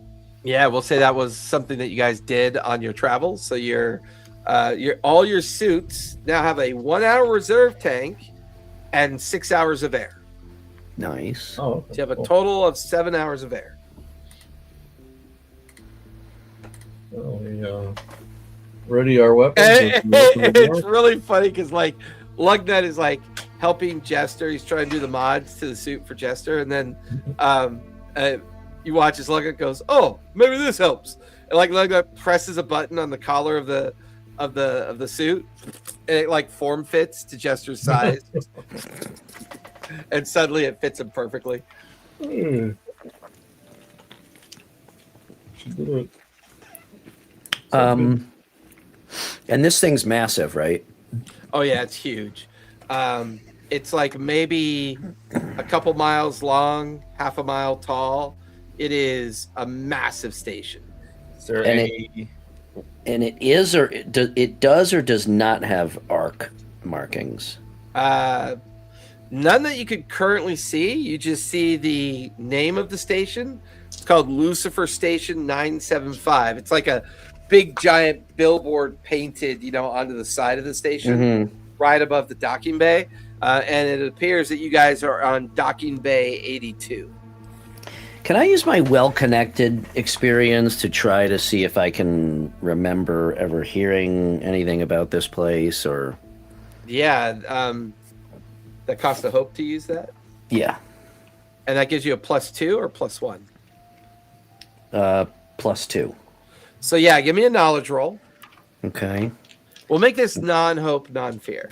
All right. So knowledge is +1. With the experience would be +3. Yep. Yeah. Let's use these guys. So that's 14, 17 with. Oh, you said non-hope, non-fear. 17. Yeah, 17.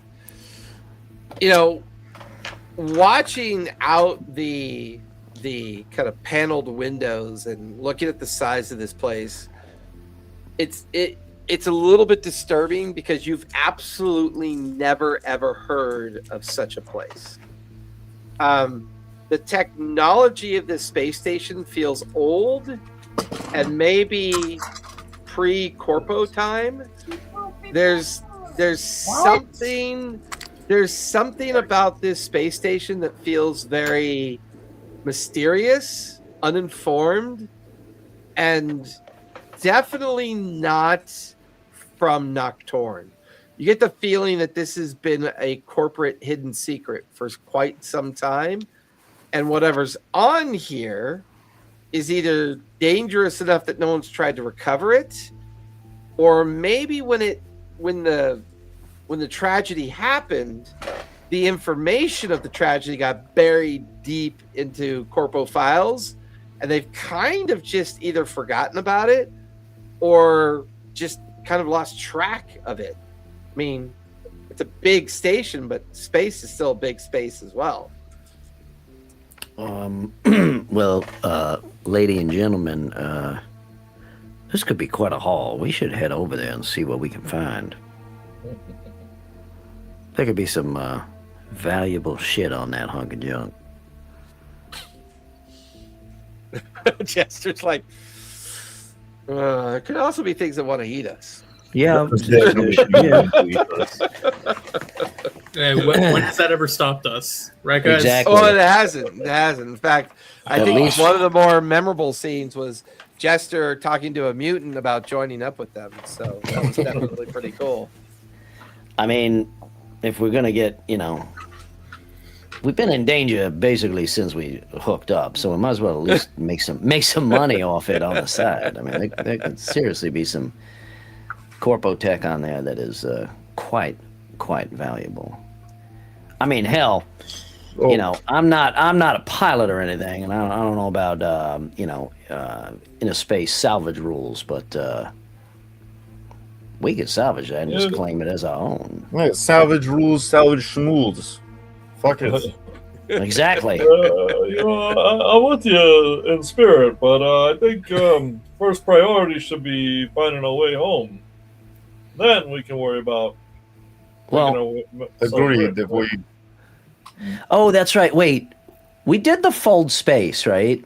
Can we see the planet? Are we above? Oh yeah, Earth? yeah. You're Nocturne. above. Yeah, you're above Nocturne. You can. Well, look now. We're sitting in our way home. We just fly the shuttle home. I mean, it's not meant for re-entry.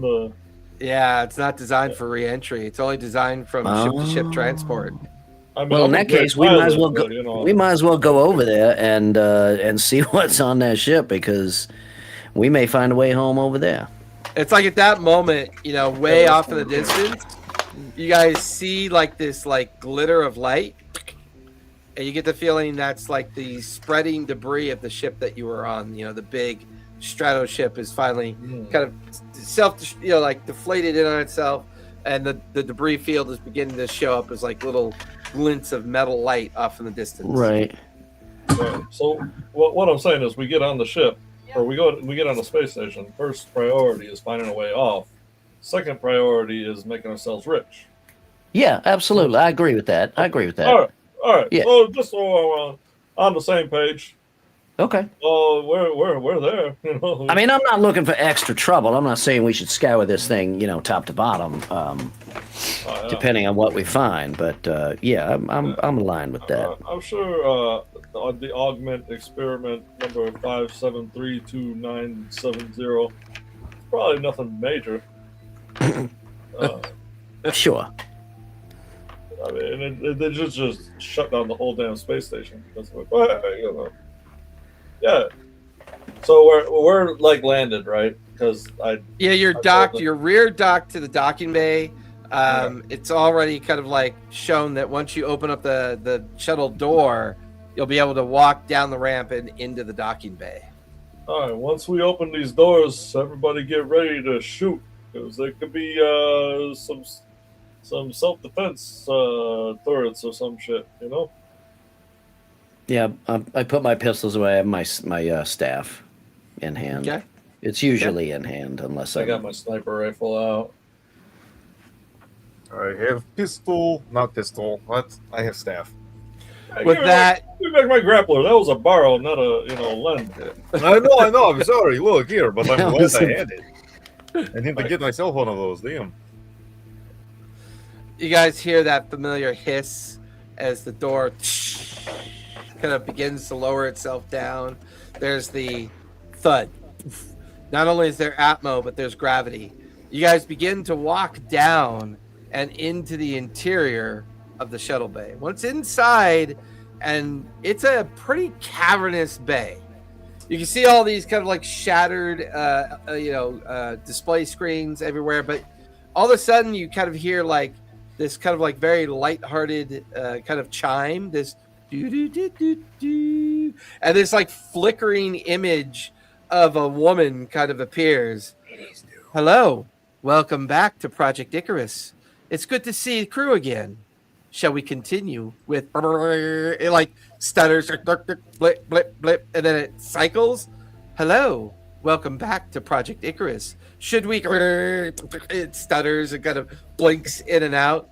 Hello, welcome back. It's just like repeating itself as it's welcome you back to Project Icarus. Guys, that's not going to get annoying. Project Icarus is. Yes, this is not good. Well, now it would be kind of nice to have that hand. Oh shit! Even the one that you have stored down in the warehouse. Yes, I'm like, it would be nice to have it now. I know this is going to be a permanent vacation, so. I mean, I have all the data from the hand if we need any of it. Okay. Can you do something about shutting off that alert? That yeah, sure. And I take one of my elemental pistols out and just shoot the speaker. Well, that's going to get. It's annoying it goes off, and like the little orbital device that projects the image and the audio just shatters, and then it just fades. I'm sure nothing heard of that. Oh yeah, that life scanner was just on the ship, right? That wasn't something we could take with us. Yeah, that was that was like an integrated system on the shuttle. You need to get like the fucking like motion sensor from Alien. Hey, there's only one way to find out. You're so right, Jester. Why don't you go find out? Please lead the way. I was given permission. I was given permission. Don't yell at me for killing us. I was given permission. I immediately go into cat mode and like scamper off. I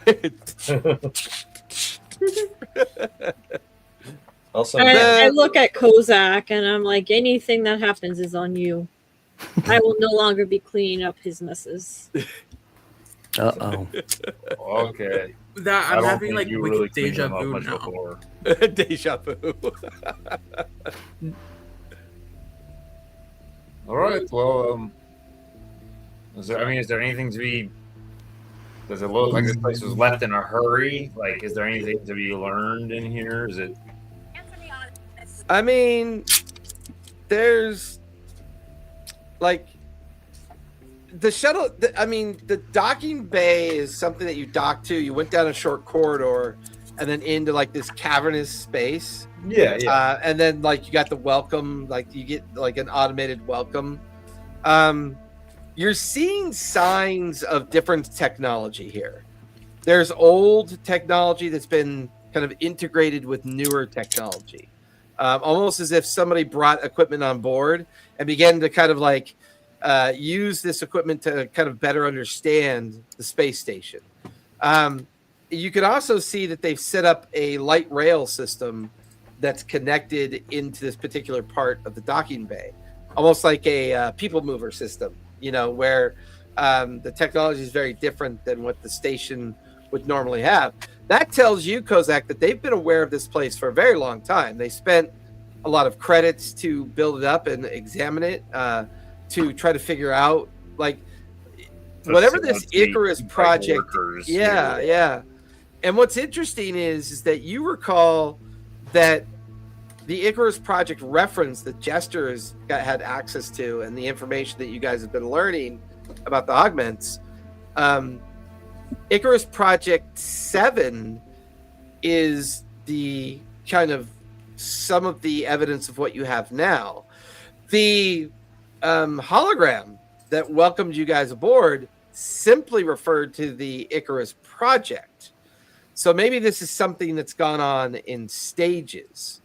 As you guys kind of like approach the metal scaffolding and stairs that lead up to the light rail system, you realize that there's like a digital directory that suddenly pops up. And then once again, that same female hologram pops up wearing, like the corpo suit. Welcome, Icarus Project members. Where would you like to go to today? And you watch as this schematic shows up, but things are in red, yellow, green. There's a litany of warnings kind of scrolling up the screen as well. Green is good. Yellow is maybe not so good. Red is very bad from what you're kind of reading on the screen. It appears that you merely maybe tap on the screen, and that's where the light rail is designed to take you to.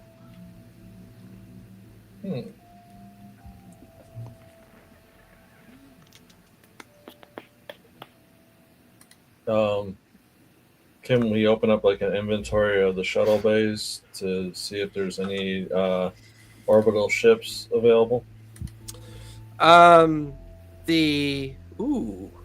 Interesting. So as you begin to kind of like interact with the digital directory, there are two major docking stations. One is empty, and the other one has a ship exactly like the one that crash landed down in Nocturne.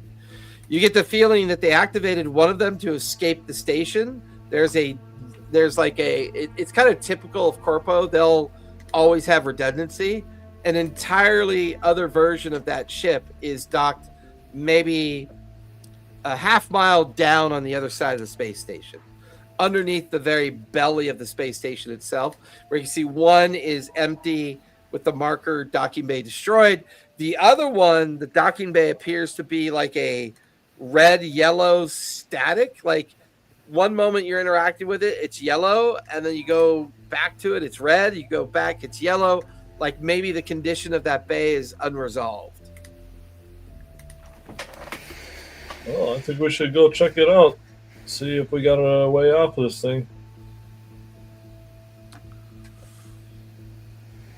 You guys notice a piece of metal falls from up above. It patters harmlessly amongst you. There is an air vent, and you can hear nails, like claws, running away down an air vent. Oh, man. This thing's got interstellar cockroaches or something. Is there any corporate markings or anything inside? On the equipment that Kozak pointed out as to be obviously corpo equipment, plenty of signs that over many years they've been kind of trying to figure this place out. On some of the other equipment, really kind of weird alien symbols. Like you have no idea if it's a language or if it's a visual reference. You've never seen it before. It makes no sense. I mean, as much as I can tell, given my skills, does this whole thing look like alien origin? Maybe. Could be. Well, that's also pretty disconcerting.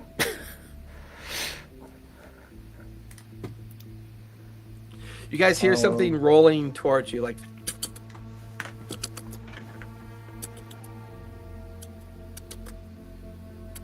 You kind of look off to your left. There's this weird kind of mucusy round ball that rolls near you. These little feet sprout out. It kind of stands on wobbly legs.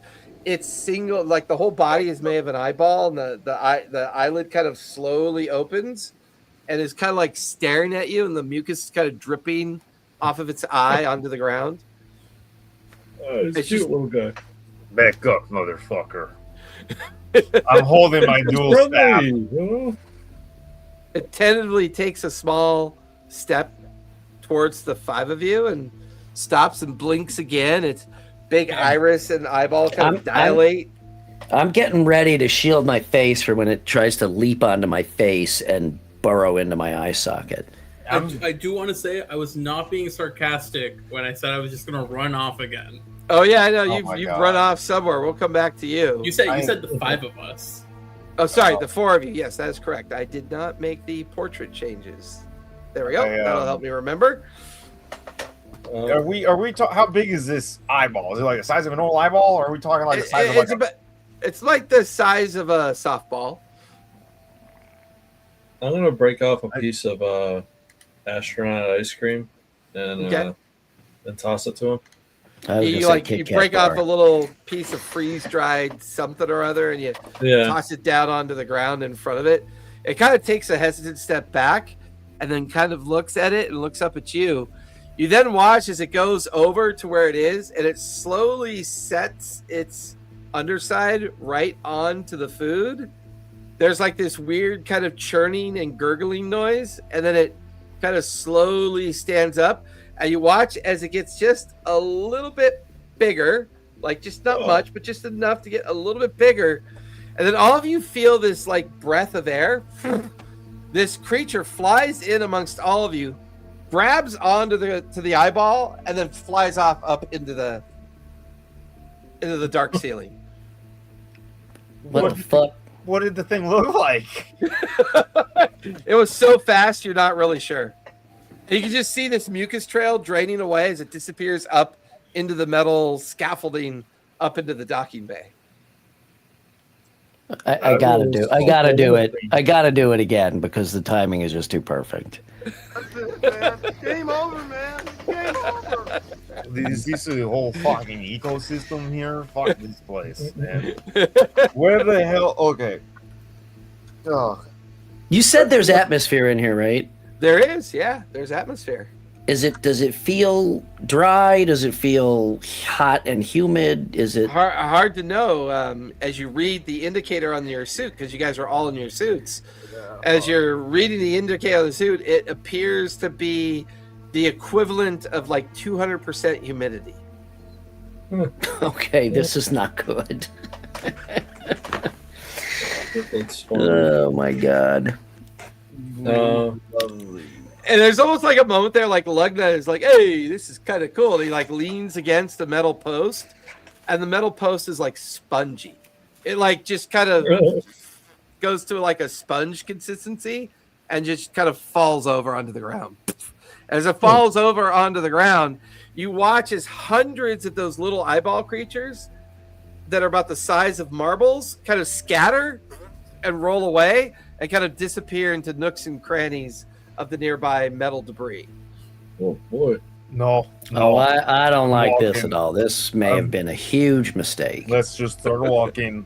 Fuck this. Which way is the and there nobody does not told appear like through all your schematics, the entire like the sound that you heard up in the air vent might have actually been Jester, because you guys finally realized that Jester is nowhere nearby. He had scampered off somewhere. Oh, for fuck's sake, man. The other thing is all the schematics that you have interactive with you currently, the only way around this ship appears to be through the light rail system.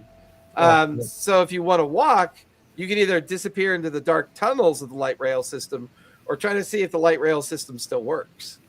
Let's check out this light rail thing and talk, man. I don't know. Jonathan's like, I have seen this movie shit so many times. I know, man. And everybody dies. I really have. This is going nowhere good. I'm telling you. Do we get Jester now? Do we get ship and then Jester? You know what? Fam 3 up into the vent. Okay. Yeah, I think he's Throw going himself up. Look around a Goes little up bit. to the vent. Yeah. No. It looks around, and there's signs that Jester was here, but he's moved off deeper into the ventilation system.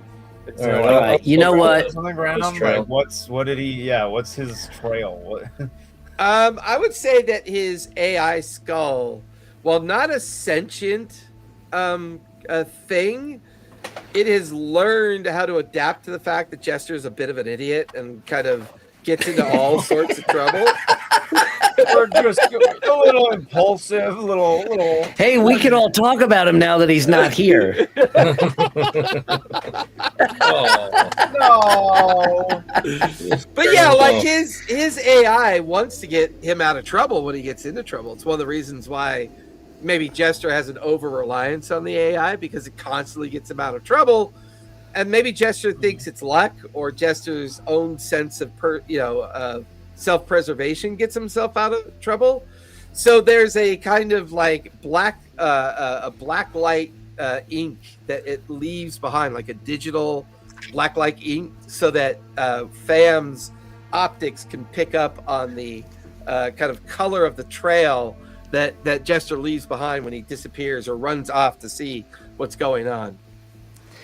Well, my opinion is Jester is going to do Jester, and he's the luckiest unlucky son of a bitch I've ever met. So I think us chasing him down is probably going to just ask for more trouble than it's worth. So maybe we should. More trouble than Yeah.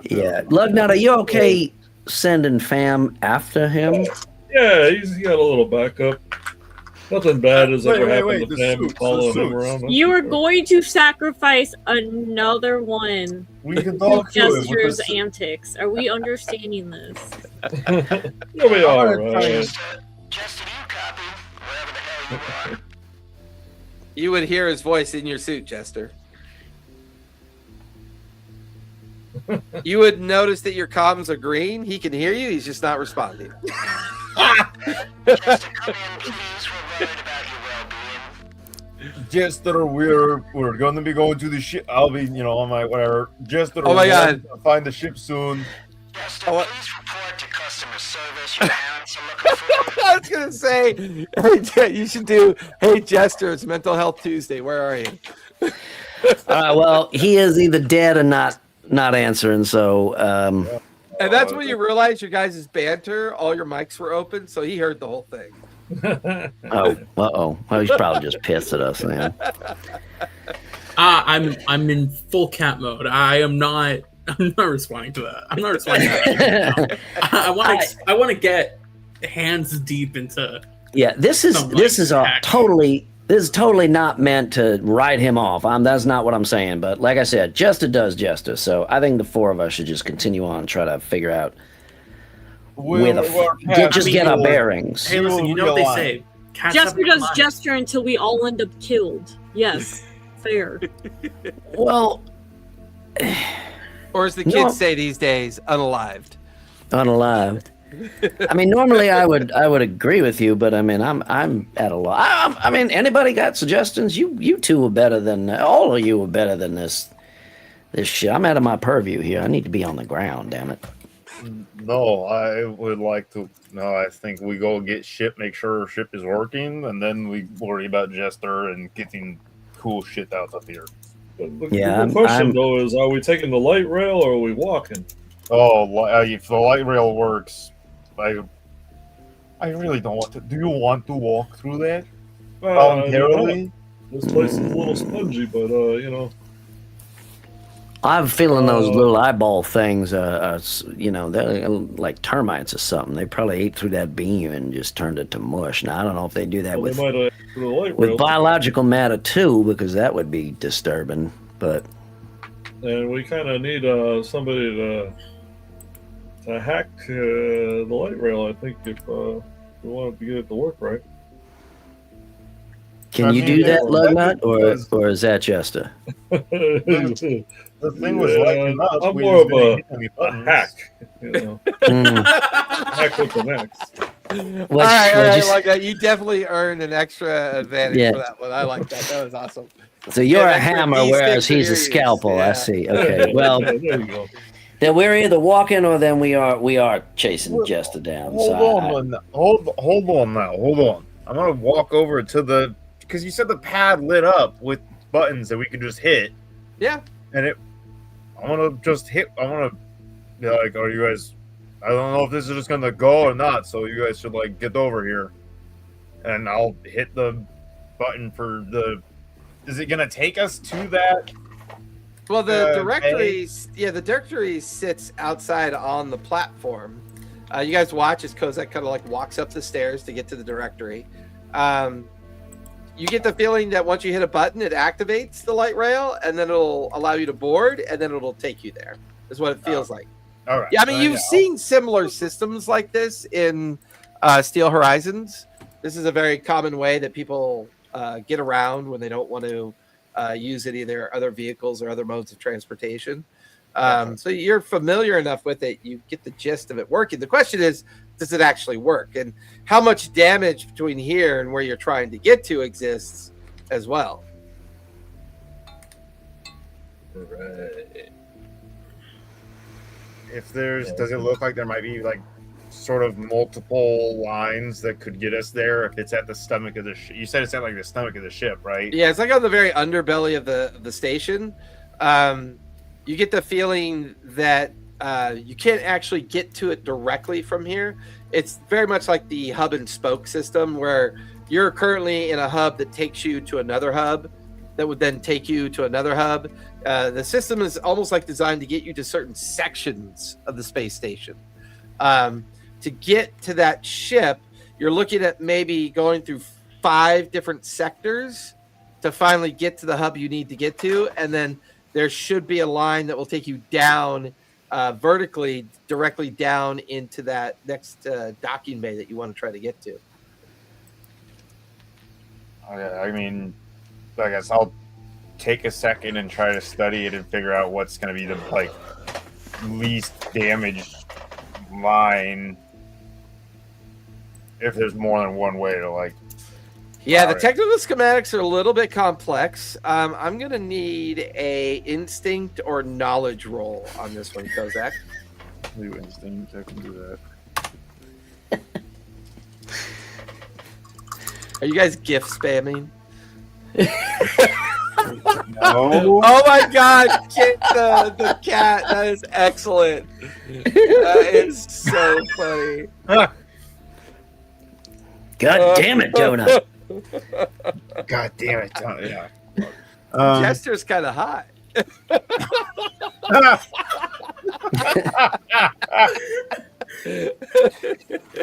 I got 17. 17 with fear or hope? With fear. Okay. Yeah, I said that was the fear one. I mean, at this point, I'm maxed out on my fear, which I thank all of you very much for that.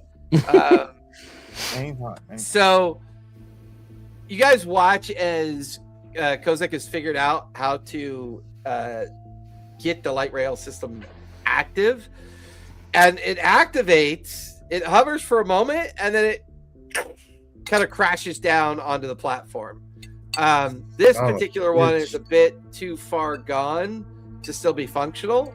I mean, maybe it's repairable. You're not entirely sure, Kozak, but you do recognize the line sensors are active. The next station is also active. You get the feeling that there might be something kind of wrong with the actual car or whatever device this thing uses to keep it aloft. Okay.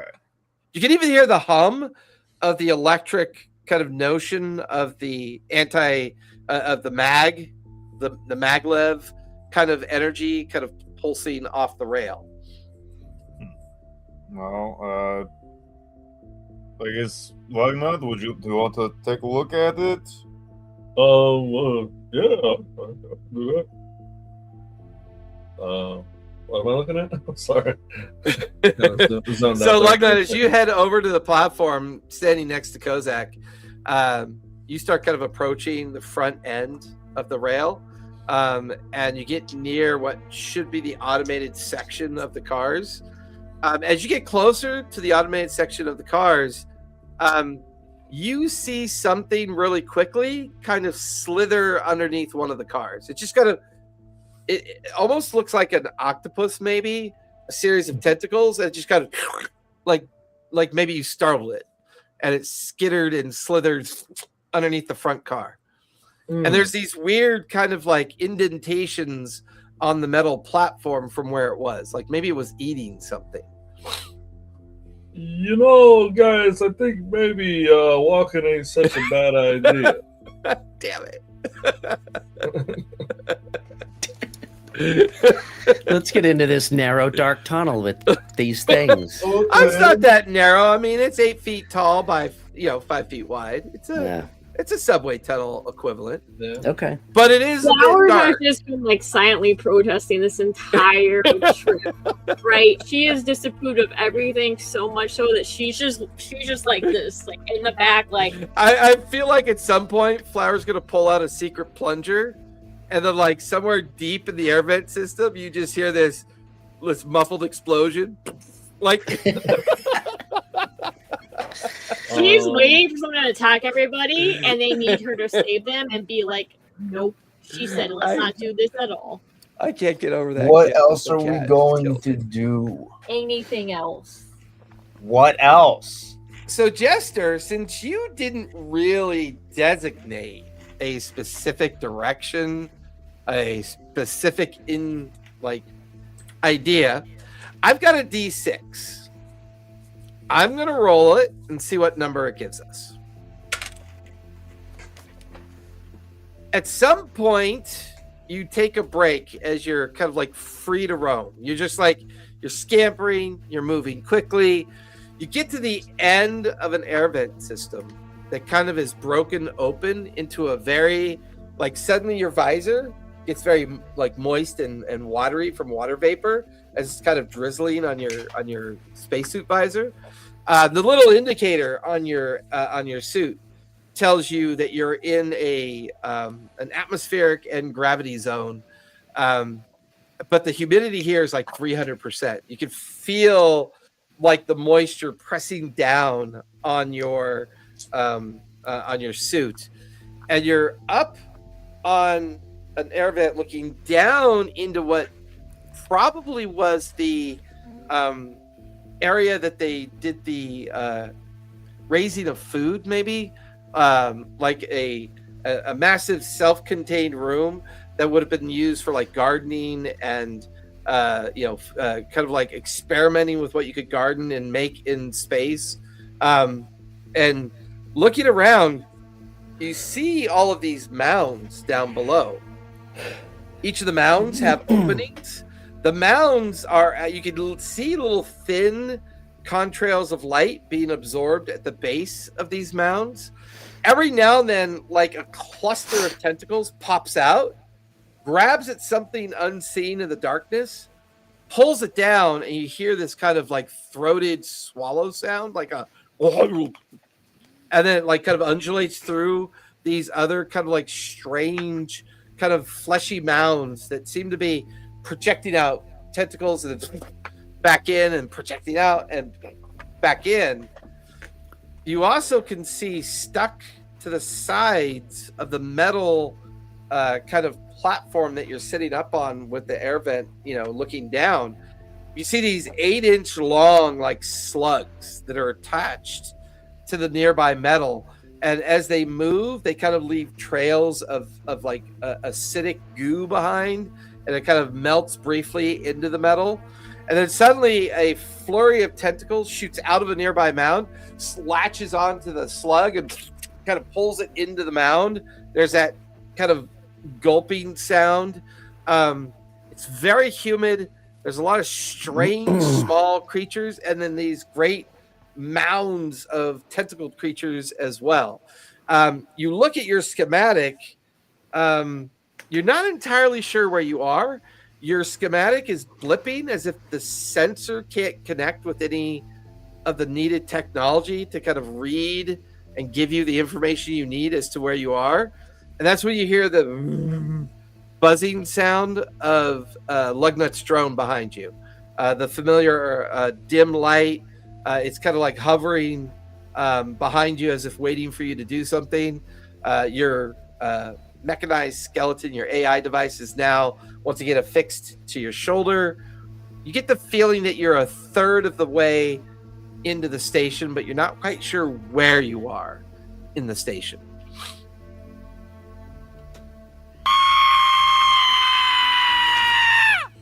And I run.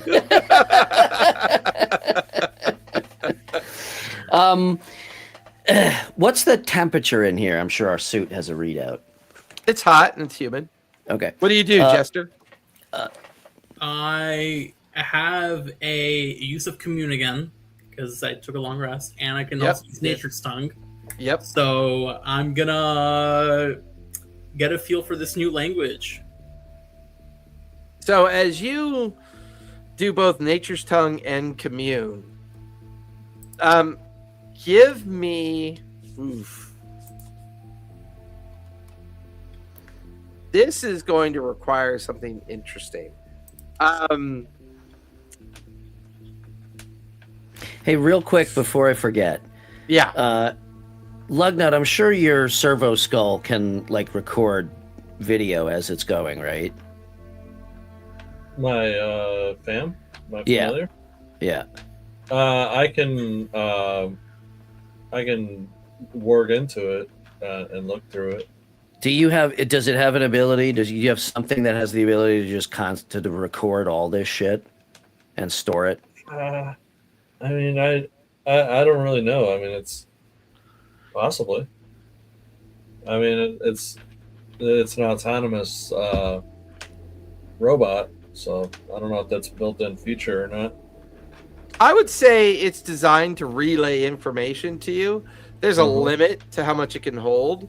I would say you have it set up to purge after every long rest. It purges the information because it's very limited in what it can hold. But I would say if you were to work on a device that could store what it brings back to you, I mean, you do have your tether. Everyone has a personal tether. You could potentially take that information and figure out a way to store it. I would just like to record, all this alien shit. I think we should record it. Oh, okay. Just document it. Yes. Yeah. It doesn't have to be full time as we're walking, but anytime we see something like that, I think we should document it and store it and keep it. Okay. So, Jester, give me a instinct, if you would, please.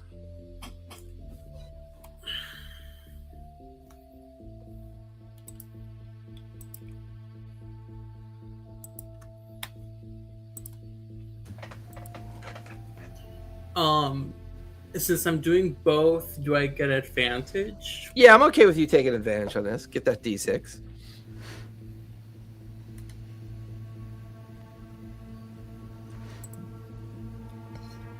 $19 with hope. 19 with hope. At first, you feel this very painful connection with something. At first, it makes you dizzy, a little bit nauseous, and then you hear in the deep recesses of your mind, "What do you want? Who are you? What are you doing here?"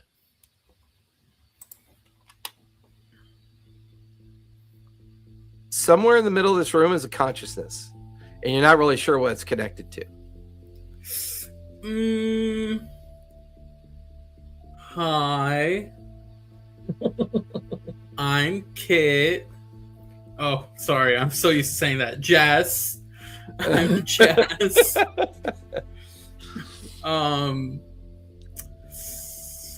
Yeah. I'm kind of a stowaway right now. Kind of just figuring out a way to get back down. Are you in violation of protocol? Which one?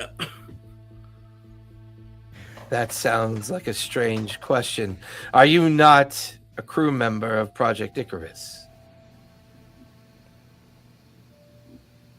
I mean, I do know enough about Project Icarus to pull it off, I guess. Now the question is, do I want? Can I roll an instinct to see if this is a loaded bullet, a loaded gun or not?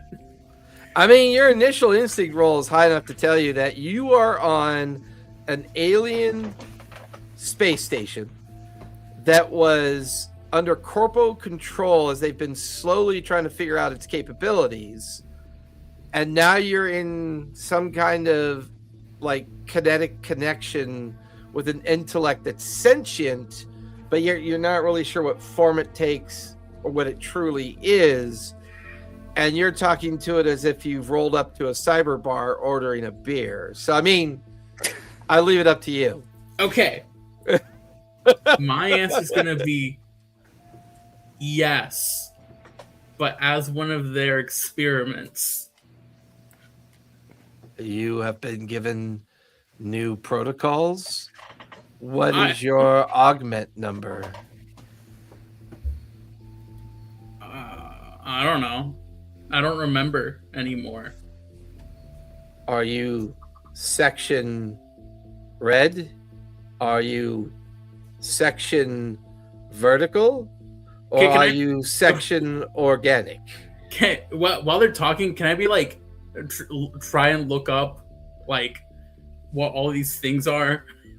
Yeah, I mean, what are these sections? They sound like maybe they're identifiers, they're IDs of something. The organic one sounds interesting out of all of them. The other one sounds like maybe a division or maybe a location, but the organic one sounds interesting because, I mean, technically you're organic. I am organic. I'll say organic. Are you a member of the flower protocol? I don't have any flowers on me, so I don't think so. I'm not a plant. It's an identifying label to determine which section you belong in as it relates to augment material. I don't remember. I don't remember a lot of this place since I came from a different ship. Would you like me to make efforts to repair your damaged memory? I mean, I'm kind of content as I am. I just want to get back to my ship, but like, everything's broken. Everything on your ship is broken? Well, everything on this ship is broken too. I'm not aware that Lucifer Station 975 is a ship. We follow station protocols here. Well, I find your lack of information interesting. I need you to give me a presence, if you would, please. What type of presence we talking about? Presence covers charm, perform, and deception. Okay. I was going to say, can I use my cat-like experience? Yeah, if you want to spend the hope and add the modifier, sure.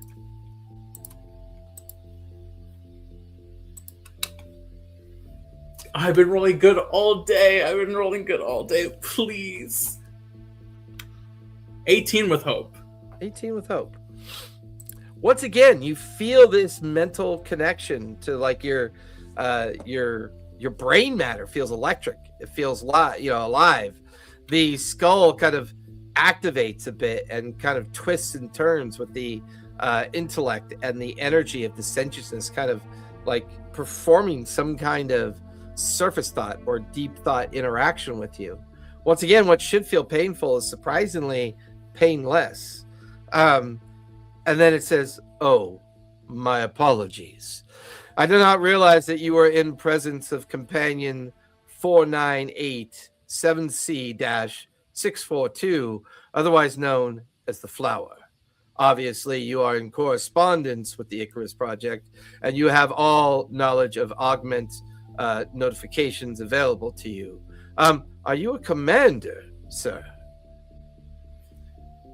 I am a commander, actually. You hear this kind of like clicking and like metal on metal sound. You watch as this metal device comes levitating over to the air that you're at.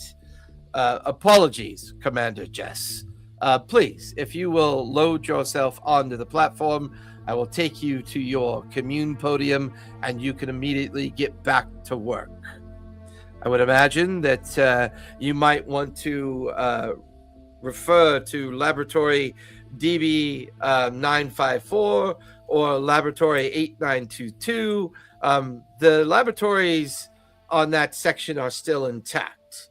It's been a long time since my user has interacted with me. And it's like you're floating on this platform across this open. It's when you begin to realize that what you're floating over has a strange familiar pattern, except for the tube-like mounds that are kind of eating at things above. You can see the striations of lines, and you can see gray matter in different kind of like positions of the mound. And as you're raised up and over, and you're like approaching this big like platform up above, as you get taller and taller up towards that platform, as you get higher, you're looking over the edge of the platform. It's probably the largest brain you've ever seen. This huge field of gray matter all below you, with these weird kind of protrusions that are like eating at creatures that are floating by or flying by. Every now and then a creature accidentally falls, and the tentacles clean it up as it impacts the gray matter. At which point you land up at the podium. Once up at the podium, a hologram kind of comes into existence, an exact hologram of Flower. And this hologram of Flower kind of like bows towards you. Pleasure to meet you finally, Commander Jester. We are not familiar with you, but since you are in correspondence with one of our many projects, clearly you have both the clarification, the security protocols to be here. How shall we begin? And you watch as this like this chair kind of like filled with nanites forms in front of you. You watch as the framework of the chair with all these long needles kind of like begin to protrude out of the chair. Please have a seat, Commander Jester, and we shall get you fully up to date to our decision making and our users' reason for purposely creating the condition of the station known as Lucifer Station 975. We'll also be able to get you directly in control with Ground Station, where current Icarus Project 7 is being handled by Corpo Strato leader Eichmann. I'm going to be, I'm completely dumbfounded. And I'm going to be like, you were talking about that flower? Yes. We have many of them in consideration. Other than one that was lost some time ago and has not been recovered, the rest of them are currently doing their normal expected procedures. Although Ayman, the master commander of Icarus Project 7, Ayman is currently absent of his arm, and we are still attempting to retrieve it so that we can restore Commander Ayman to his normal augment protocol abilities. I would have thought for sure, Commander Jester, that these briefings would have been handed over to you before arriving on Lucifer Station 975. Are you sure you are who you say you are? And the hologram of Flower kind of steps a little bit closer to kind of leer at you briefly. And you kind of feel this kind of psychic connection between you and the hologram. You can feel little tendrils of energy kind of like plucking at your surface thoughts, plucking at your brain matter, almost as if pulling things and rearranging them. You can kind of, every now and then, you get a bit of a nervous tick as a nerve is accidentally hit, and like your face goes numb for a second, and then it kind of like reorganizes. There, I have fixed your main problem.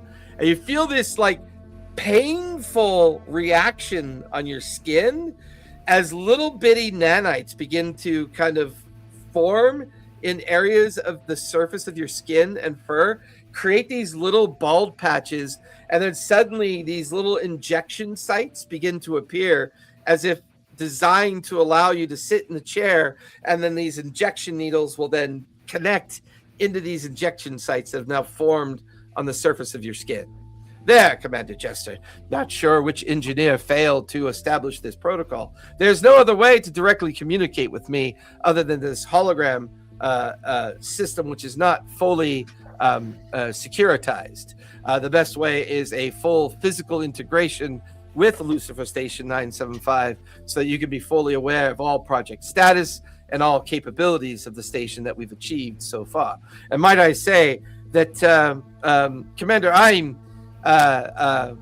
will be notified as soon as possible to let him know that you've managed to board safely, and we'll let him know that the beginning of Icarus Project 8 should be underway with your arrival.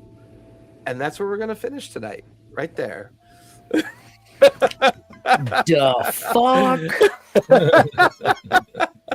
Well, thank you for coming. I thought you were going to clue in, Jester, way sooner than what you did. Oh, no. Well, at least we know what the arm does now. Yeah. Yeah, you guys. Everybody out there, thank you for listening, watching. Be safe, be kind, and don't forget to play a game. You guys go ahead and linger. We'll talk about the schedule. Good night, everybody.